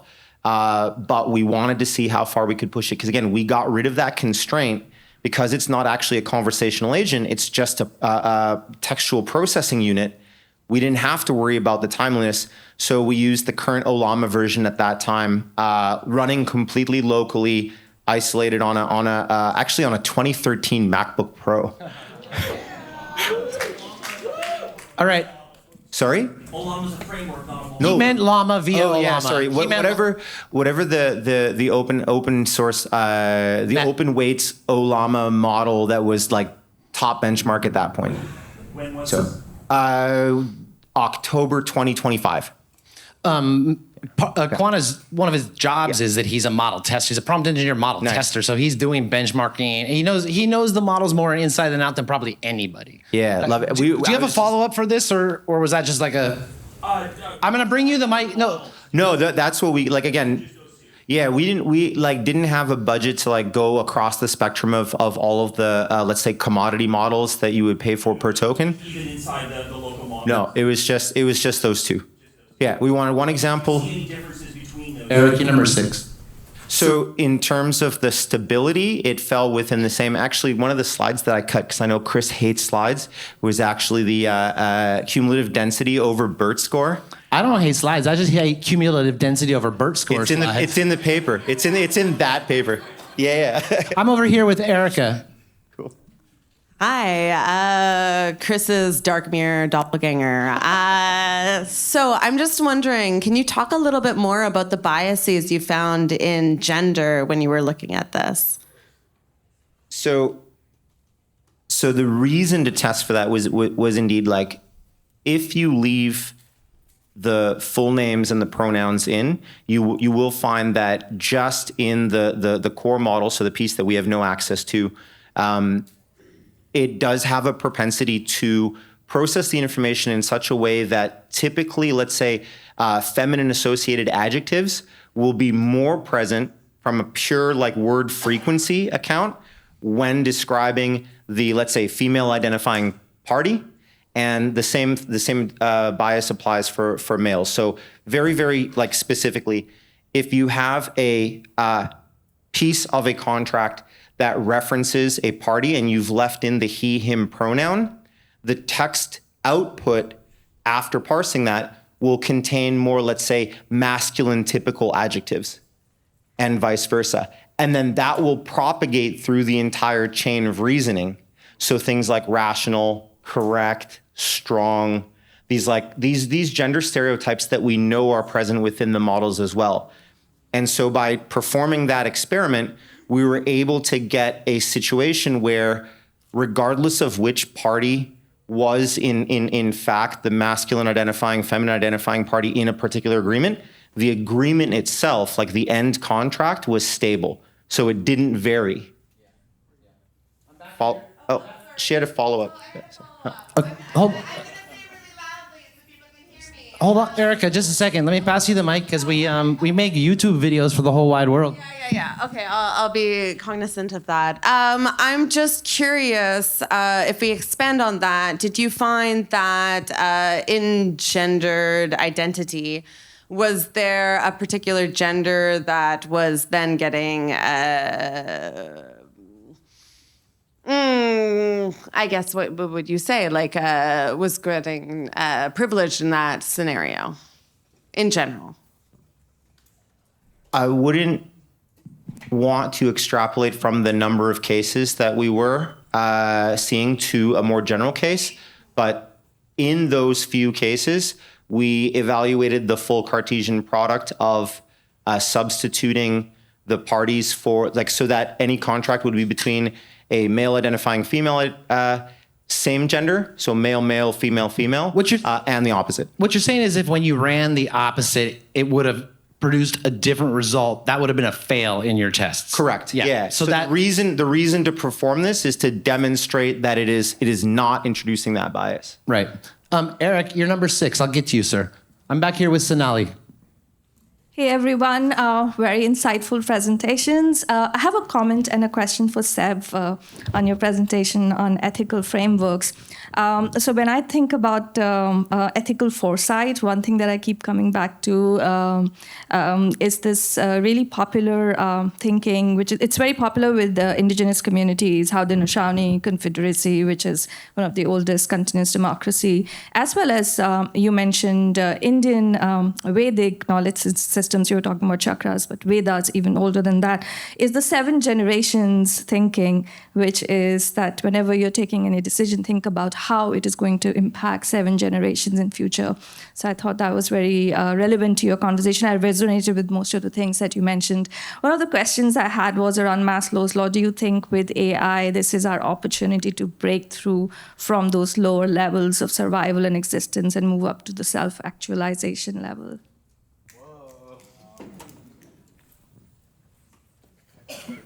Do I think that's a great question? Do I think it's our chance to break from the low level of existence? Well, that's where the framework actually brings things into balance, right? Right now, the way we're looking at our systems, at intelligent agents, we're basically measuring, our economics measures only outputs. We measure GDP. What means to measure productivity means measure outputs only. So we see what agents produce, we don't see what agents take in. In the framework that we're developing, we're measuring both sides. We're measuring inputs and outputs. So how much fulfillment you extract versus how much fulfillment you produce. And Maslow is one framework where you can measure the levels of fulfillment, right? So for example, if an AI system has disproportionate intake of energy, training data, knowledge, skill, time, that creates moral debt. So now you have a measure against which to measure whether the system produces net positive or net negative moral work based on the outputs that it produces, and you measure both sides. I love your framework, Seb, because it resonates with something intuitive in me, which is like, yo, if you come to the table with a lot and you're generous, if I give you $100, but I'm coming to the table with $10 billion, it's not really that big of a deal. But there's like this parable in the Bible of the lady who gave her last 2 alms. It was all she had. She had 2 left and she gave them or whatever. And the value of that must be more than somebody who comes to the table with a bunch of, or an agent in your case that comes with a bunch of privilege or, you know, pre-existing value in. If there's some small outputs that come out, it doesn't, we should expect more from those people, maybe. Yeah, absolutely, 100%. And this is, you were comparing bootstrap startup, like, or where you put your money, your time. Obviously, the expectations of fulfillment you produce are lower. Then you have somebody who raises tens of millions of dollars. The expectations are high. You extracting all that from the society. Then it creates a moral obligation to produce equivalent or greater value to the society, and it also enables us to get another perspective about what we build as well and what kind of systems we develop. Thank you. I'm over here with more. What's up, Mo? What's up, everybody? How you feeling? That's it. No, I'm loving this. I'm loving this, and you know, I saw people coming off the stage, and I was grabbing everybody, saying, "This is really kind of within my wheelhouse," especially Maslow's hierarchy of needs. I would, and again, you probably have an idea on this, but towards, like, I was in I was in Germany, and I was looking at the Holocaust Museum and how they brought their data in, how they made sure their data was authentic, and who actually got that data, like the universities, the schools, and such. So kind of like one message going out. But you kind of talked about it towards the privilege and what might hurt for someone or what might be nothing for someone, and another person, it is like a totally different experience. Especially, I do a lot of nonprofit for the Black community. So now when you start talking about the names is one thing towards how privilege comes in, just even to get a job. Oh, your name's LaToya? Sorry, right, Downey? So, and I also teach a lot of human rights and such for Canada Post. I'm a corporate facilitator for Canada Post. So human rights and these privileges and that's what really captured in all of your speeches. Personally, I'm doing an AI talk next week for the Black community and people in the AI industry in the Black community. But that information you have, I want to talk about that because I think this is something that it's touching such a, like, you're at that tip of the iceberg. There's so much more underneath, and I don't know what you guys think, but this was phenomenal for me. But you got to understand, like, it's not going to be the same no more for you. Like, when you hit certain communities, not just certain, just trying to speak the truth. When you hit the community side, and that's why what you did touched me so much, you're going to get so much different data and how to actually aggregate through all of that is going to be a mind-blowing type of project. I would like to be a part of it, but a mind-blowing project. And remember, we got to look at the hurt that might still also, because there's a psychological piece to it for people who's going through it, or... And this is why I want to vote for yes to Sonali's question. I Yes. think we stand at a place where we can overcome those survive. Think about the people that have been trapped in an oppressive situation, just trying to make their way through the bottom levels of the pyramid, you know? And now we might be in a situation where we can run some fairness frameworks that throw out the fact we've never had a vice president called Latoya, so therefore we're not even going to consider your application or whatever. What happens if those folks are able to not have to struggle at the bottom but can walk up that pyramid? I think that I'm voting yes, possibly for your. So anyways, we're going to talk. Don't even think about leaving. Thank you very much. I don't know. You might have to stay over at the house. Anyways, but. It's so nice to see you again. I don't know where you've been, but it's nice. I'm happy you're back. Crystal, you are after Eric. Oh! Did you forget your question? Okay. So, I am a guy. Yo, keep it tidy, man. My mom's about to fall asleep. If you have a question, ask one of them.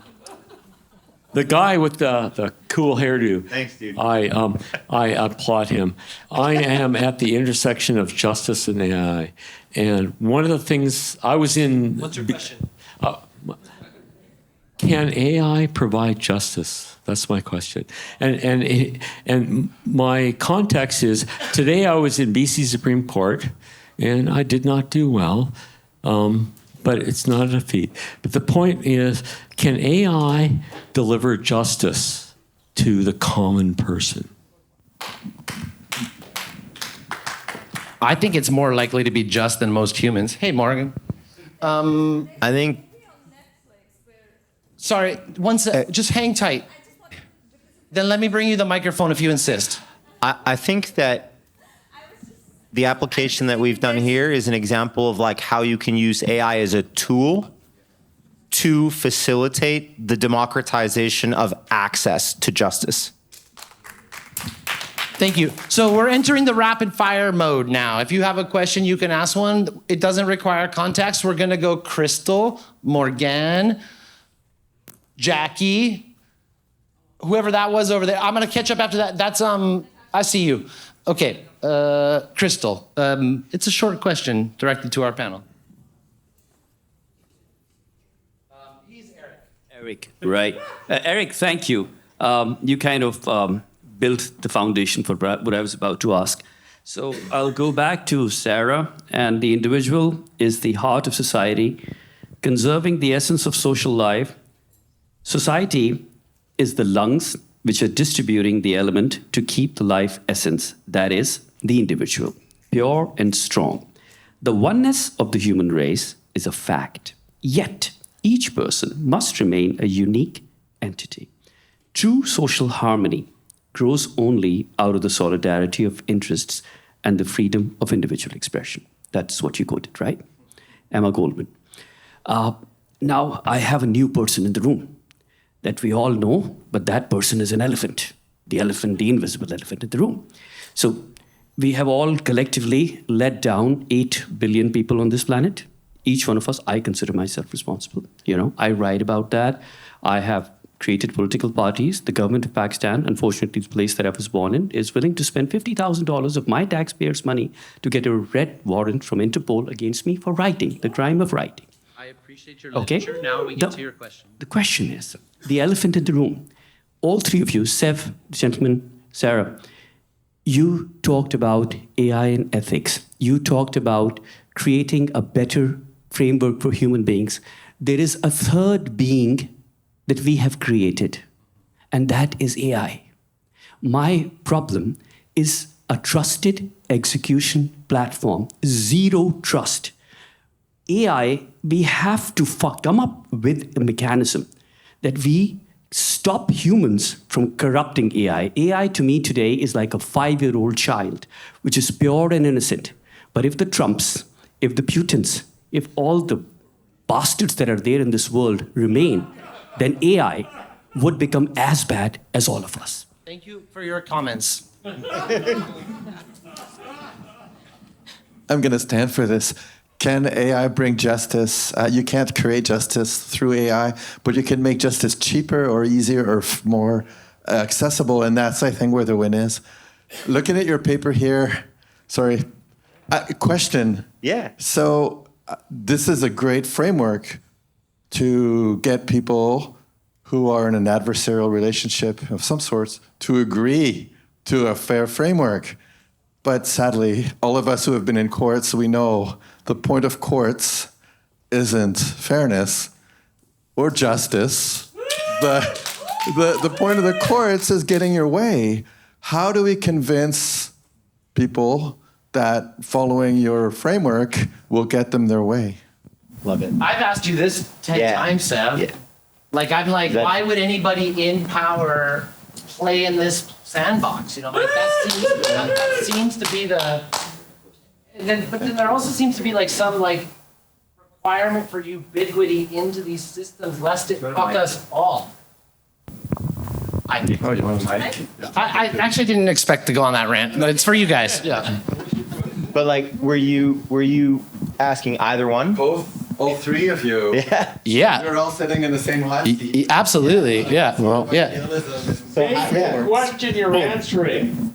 The question that they're answering is, how will you convince stakeholders to use the framework so that the outcome is equitable? How do you get everyone to buy in so we can implement these things? That's like the heart of the matter. Yeah. Okay, that's why I play in the nonprofit sector. I'm sorry, one more. Enough said.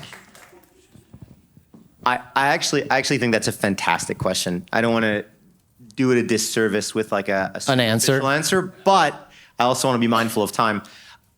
I think that the rate at which AI is permeating every dimension of our lives makes it inevitable that it's going to become part of things like information processing in the judicial process. How you get people to use it is to make it trustworthy. Mm-hmm. Design it to be transparent, auditable, follow the principles of making sure that those risks are assessed in terms of like counterfactuals, make it trustworthy, and people will trust it. Pass the mic to Sev, yeah. I think there is an example in real life specific to the way pilots flew airplanes. They didn't have enough instrumentations. Then more advanced instrumentation, autopilot came into being, and by proving that autopilot could fly the plane, eventually pilots delegated some of the humans' responsibility and deferred to the set of tooling that they have available. That's another type of bias called automation bias.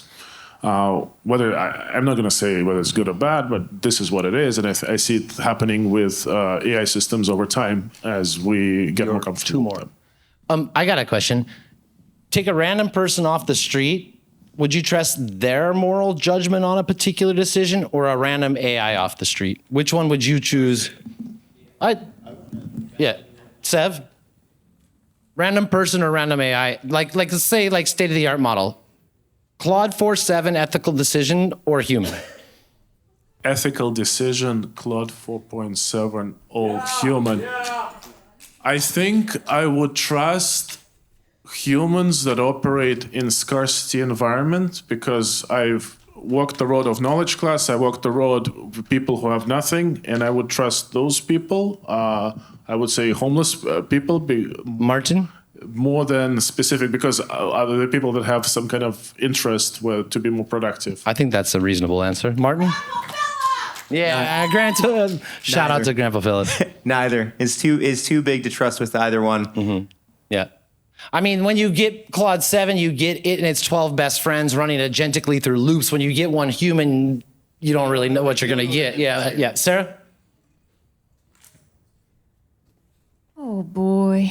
Wisdom of Solomon. Are you going to get it from one of these random humans in the room or Claude 4.7? in this room, humans. Oh, yeah. I set you up for that one. Dr. Jackie Steele over here, who very well could have moderated this panel much better than myself. I guess I want to maybe zoom out a little bit, and I think it sort of builds on some of the other comments and questions, because I think we are imagining that AI can solve a whole litany of ethical and moral issues that are related to socio-political and economic cooperation among humans that ultimately is about how we are self-determining as a people or as a species.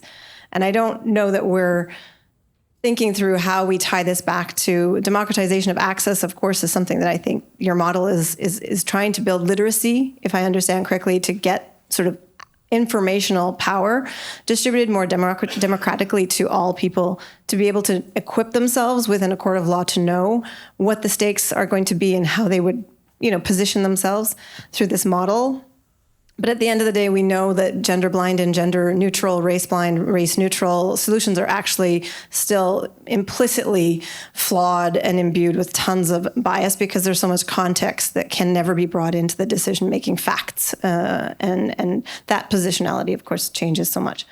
So if we think that democracy is the least worst form of self-government, that's why we choose it. It's not because it's ideal. It's not because we know it works. It's because it's not authoritarianism. It's not totalitarianism. It's not dictatorship. It's not technocratic oligarchy. It's like the least worst form of self-government for us to try and get a cross-pollination of all the different ideas of the population. Ideally, the best ways of co-creating together, the rules of how we want to be self-governing together. And I think that AI is perhaps agentic AI and having self-debating agents and helping us be literate, using them for literacy building to equalize the level of democratic freedom and equality and engagement we could have in a country, could elevate all individuals to be perhaps getting that literacy that they're not getting.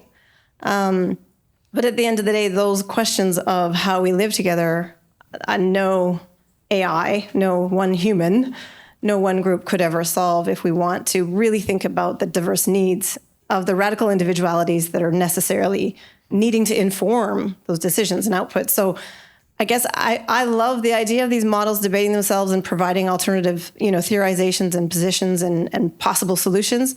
I think capitalism has done complete destruction to democracy as even a possibility. But how do we then democratize capitalism? And I guess, how can AI help us democratize capitalism? I love that question so much, and I don't have answers.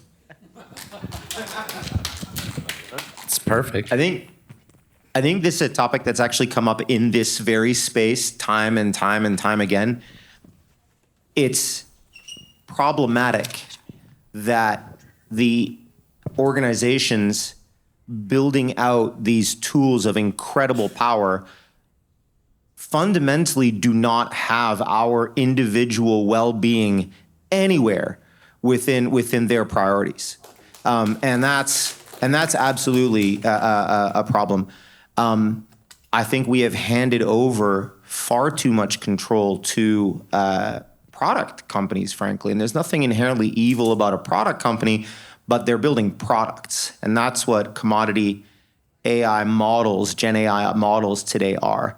The closest that I can come to maybe a direction that aligns slightly better with the vision that you've articulated is open source, is like democratize the technology, and take away that control, create alternatives where the locus of control is not held by a product company. Thank you, Martin. Breaking up their monopolies of controls over the knowledge systems. Yeah. That's idyllic. I wouldn't be so optimistic, but I applaud the position. All right.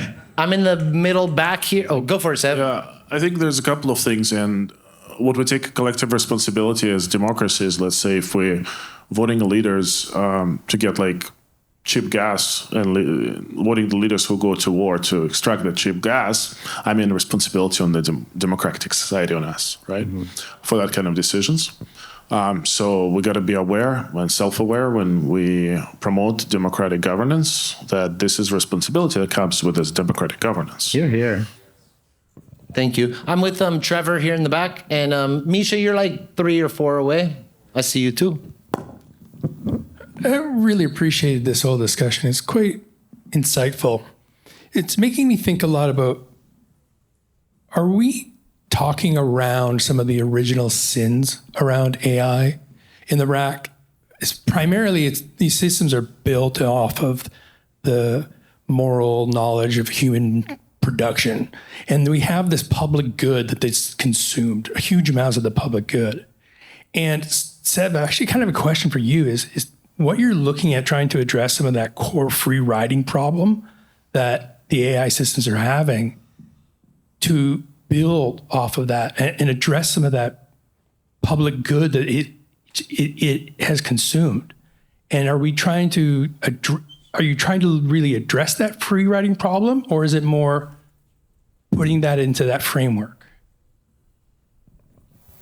It's a huge problem, right, to solve. So the way we solve big problems is we break it into steps. We're creating a moral accounting framework. Start kind of measuring inputs and outputs, put that in a ledger, and go from there, and then build on top of that. First, before doing anything, you have to understand what's happening within the system and kind of turn the lights on in the room, and then you can identify what's happening and act on it. Thank you. Hey, Kush, are you leaving? Can you help me land the ship here pretty soon? Yeah, that sounds great. You guys, there it was. I'm like, I had someone in my memory banks, but I forgot. Back to Quanah Parker. For you, my friend. One more question. With your data set, there's no guarantee that the final answers are actually neutral or unbiased. And yet that is the ground truth that we're measuring to. Did you have any interesting outputs of your models that were different, vastly different, or insights that came about where potentially a neutral answer came about that deviated from the human ground truth?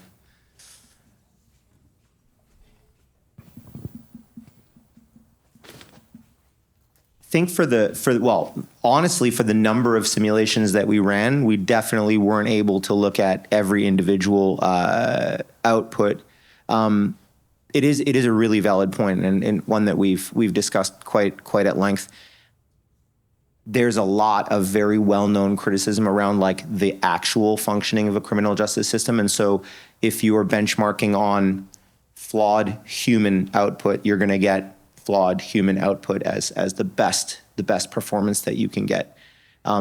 So there was nothing outside of that. That's typical behavior in any machine learning system, is that it's going to correctly predict the target function that you're optimizing it on.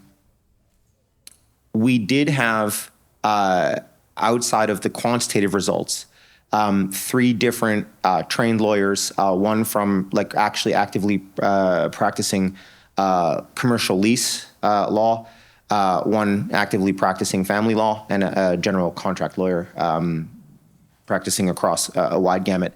They manually reviewed a subset of these, but not for the criteria that you're looking for.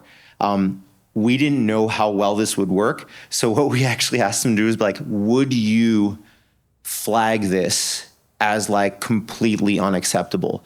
And so the manual evaluation criteria that we performed was simply, is this a passable legal document that as a lawyer you would throw back or not? And it passed that criteria. But in terms of whether it uncovered any insights that deviated from a human baseline ground truth, no, we did not. We didn't see anything like that. But I wouldn't actually expect to, given the way that we constructed the system. But thank you for the question. That's awesome. Hey, welcome back. Stage right, Natasha. Thanks, Chris. We're talking about some amazing fundamental experiences for all of us as human beings: change, ethics, fairness. And they're all very emotional experiences. for any human on the planet. We've talked about very emotional things. And my question is, I might derail this whole conversation. It's one of those questions, it's like, what a silly question, but maybe somebody else is thinking it. Anyway, have you, any of you, seen any demonstration of emotion through any of your models dealing with any of these very emotional human experiences? No.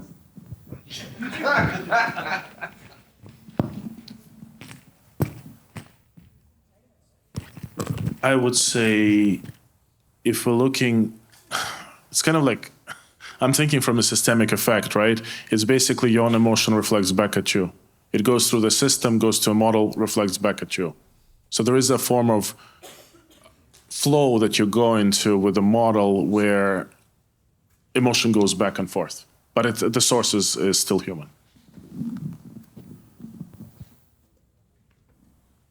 Well, any emotion that there is, like Sev said, it's just reflected back. I think it's surprising how many people don't realize that yet. I personally want to thank the three of you for exploring the edge of where we're at right now and for bringing it back for us. I appreciate you bringing your somewhat competing ethical, moral frameworks up here and talking about them together. What great engagement from you all. We had like 25 different people ask questions, and I really appreciate that. We got a bit of a tradition around here, which is to let the rascal Kush come on up and... You put in a lot of work to make that like meme slide of him and we didn't even get to... I know. That's on Kevin, bro. He's in charge over there. We show off the... Yeah, so that we're going to have a fight, but it wasn't a fight. You know, these guys are all trying to figure out the same stuff together. And actually, Kush, do come up, but I got one more slide I want to show. I'm not going to do the hard sell, but... Chris, I thought of something I want to share. Yeah, please. Yeah, okay, cool. Just want to frame this at the end here. So change theory talks about anything new goes through 3 phases. You know, the first phase, when something new comes along, we're talking about AI, so AI, is that we laugh at it. So conversations around AI in, say, 2010, unless you've been in AI, you're probably laughing about it. It's a thing of the future, okay? Phase 2 is we fear it. And that's the phase that we're in right now. Phase 3 is the new thing becomes normalized in society, and we're not talking about it anymore. The fact that we are in phase 2 right now, I'm so excited about, because in history, when something new comes along, phase 2 is when we are most alive, we're most aware, we're most connected to that inner moral compass, and we're most eyes wide open, and it's when the greatest amount of change happens inside ourselves and in society. That's all. I feel it. Thank you, Sarah. Come hang with me for a sec. You might have more things to say here. Would you pop up one of those RAP slides there?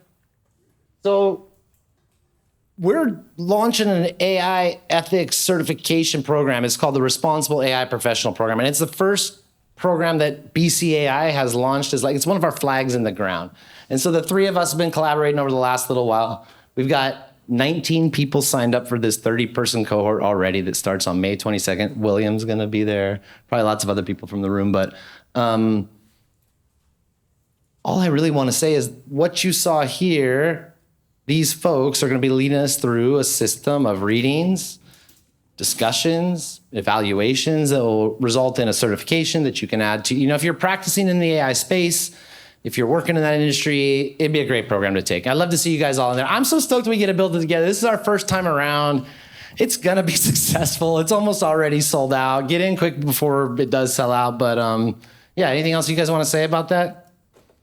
Super excited. Yeah, it's going to be awesome. There's people signed up from not just BC, not just Vancouver, from outside in the world. And I hope this is a bit of our nonprofit's calling card. Maybe we can launch a certification that's like a professional project manager, but it's a responsible AI professional. And who knows? So I appreciate you guys helping all that. Martin? All right, Kushal. There it is. Get up here, you rascal.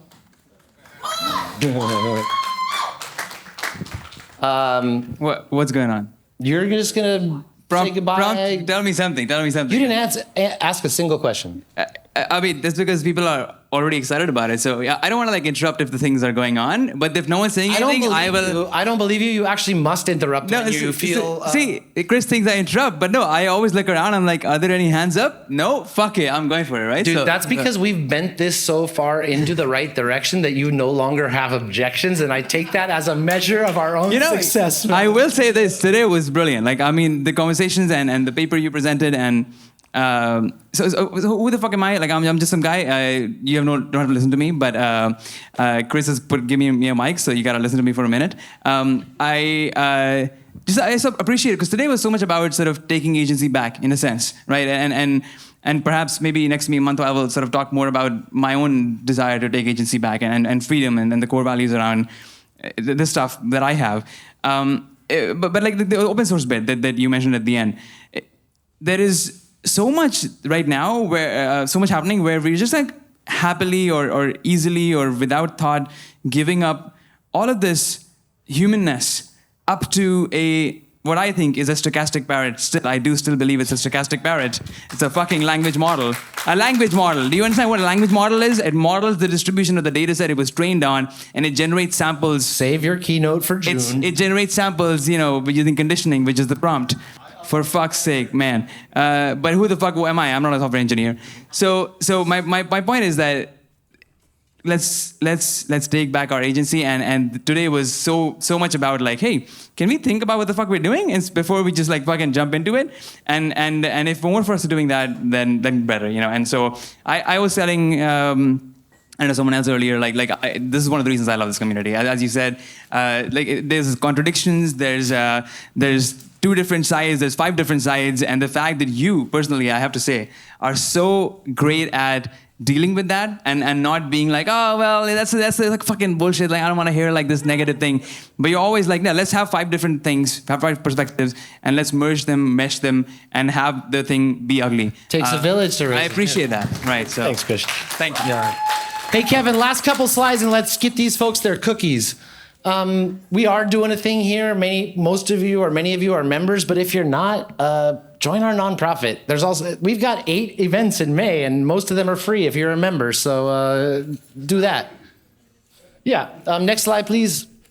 Oh, I have made some handmade tie-dyed shirts that I'm about to drop on you guys next month with this drippy ass hard rock logo on them.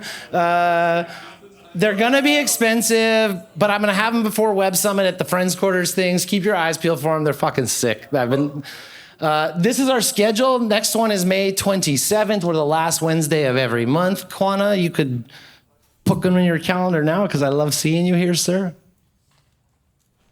Noah and Eliza have made their special cookies in the back, and I think that Alex has a special birthday surprise for you, Robot Daddy. We'll see what's going on back there, but go check out. We got the bar open till 10. We got cookies. We got birthday cake. Come hang out for a while longer. And if you want to volunteer, talk to Alex or me. We got lots of things going on. We're spreading our wings. Did we skip the future-proof slide? Would you zoom all the way back to it? Guys, I've been cooking. I've been cooking. We're gonna have a week-long festival of AI here in October 26th through 31st. I've talked to many of the people involved already. This is my first time saying it out loud in public. The Future Proof Festival here at the Space Center, October 26th through 31st, 2026. I'll tell you more about it, but we're gonna focus on ethics, creativity, community. More of this, we're gonna invite in the outside world. We got people coming from across Canada. I'm talking to Dr. Joy Bellamwini about being the opening keynote. I'm talking to Tristan Harris about being the closing keynote. And Kevin's got an inside line on Grimes, so I don't know, maybe they might be the musical, I don't know. No promises, but we're cooking. We got something in the works. Anything else? Oh yeah, if you wanna volunteer, get involved. Thank you so much for coming. Buy my mom a free drink, please. And tell her what we were talking about here tonight.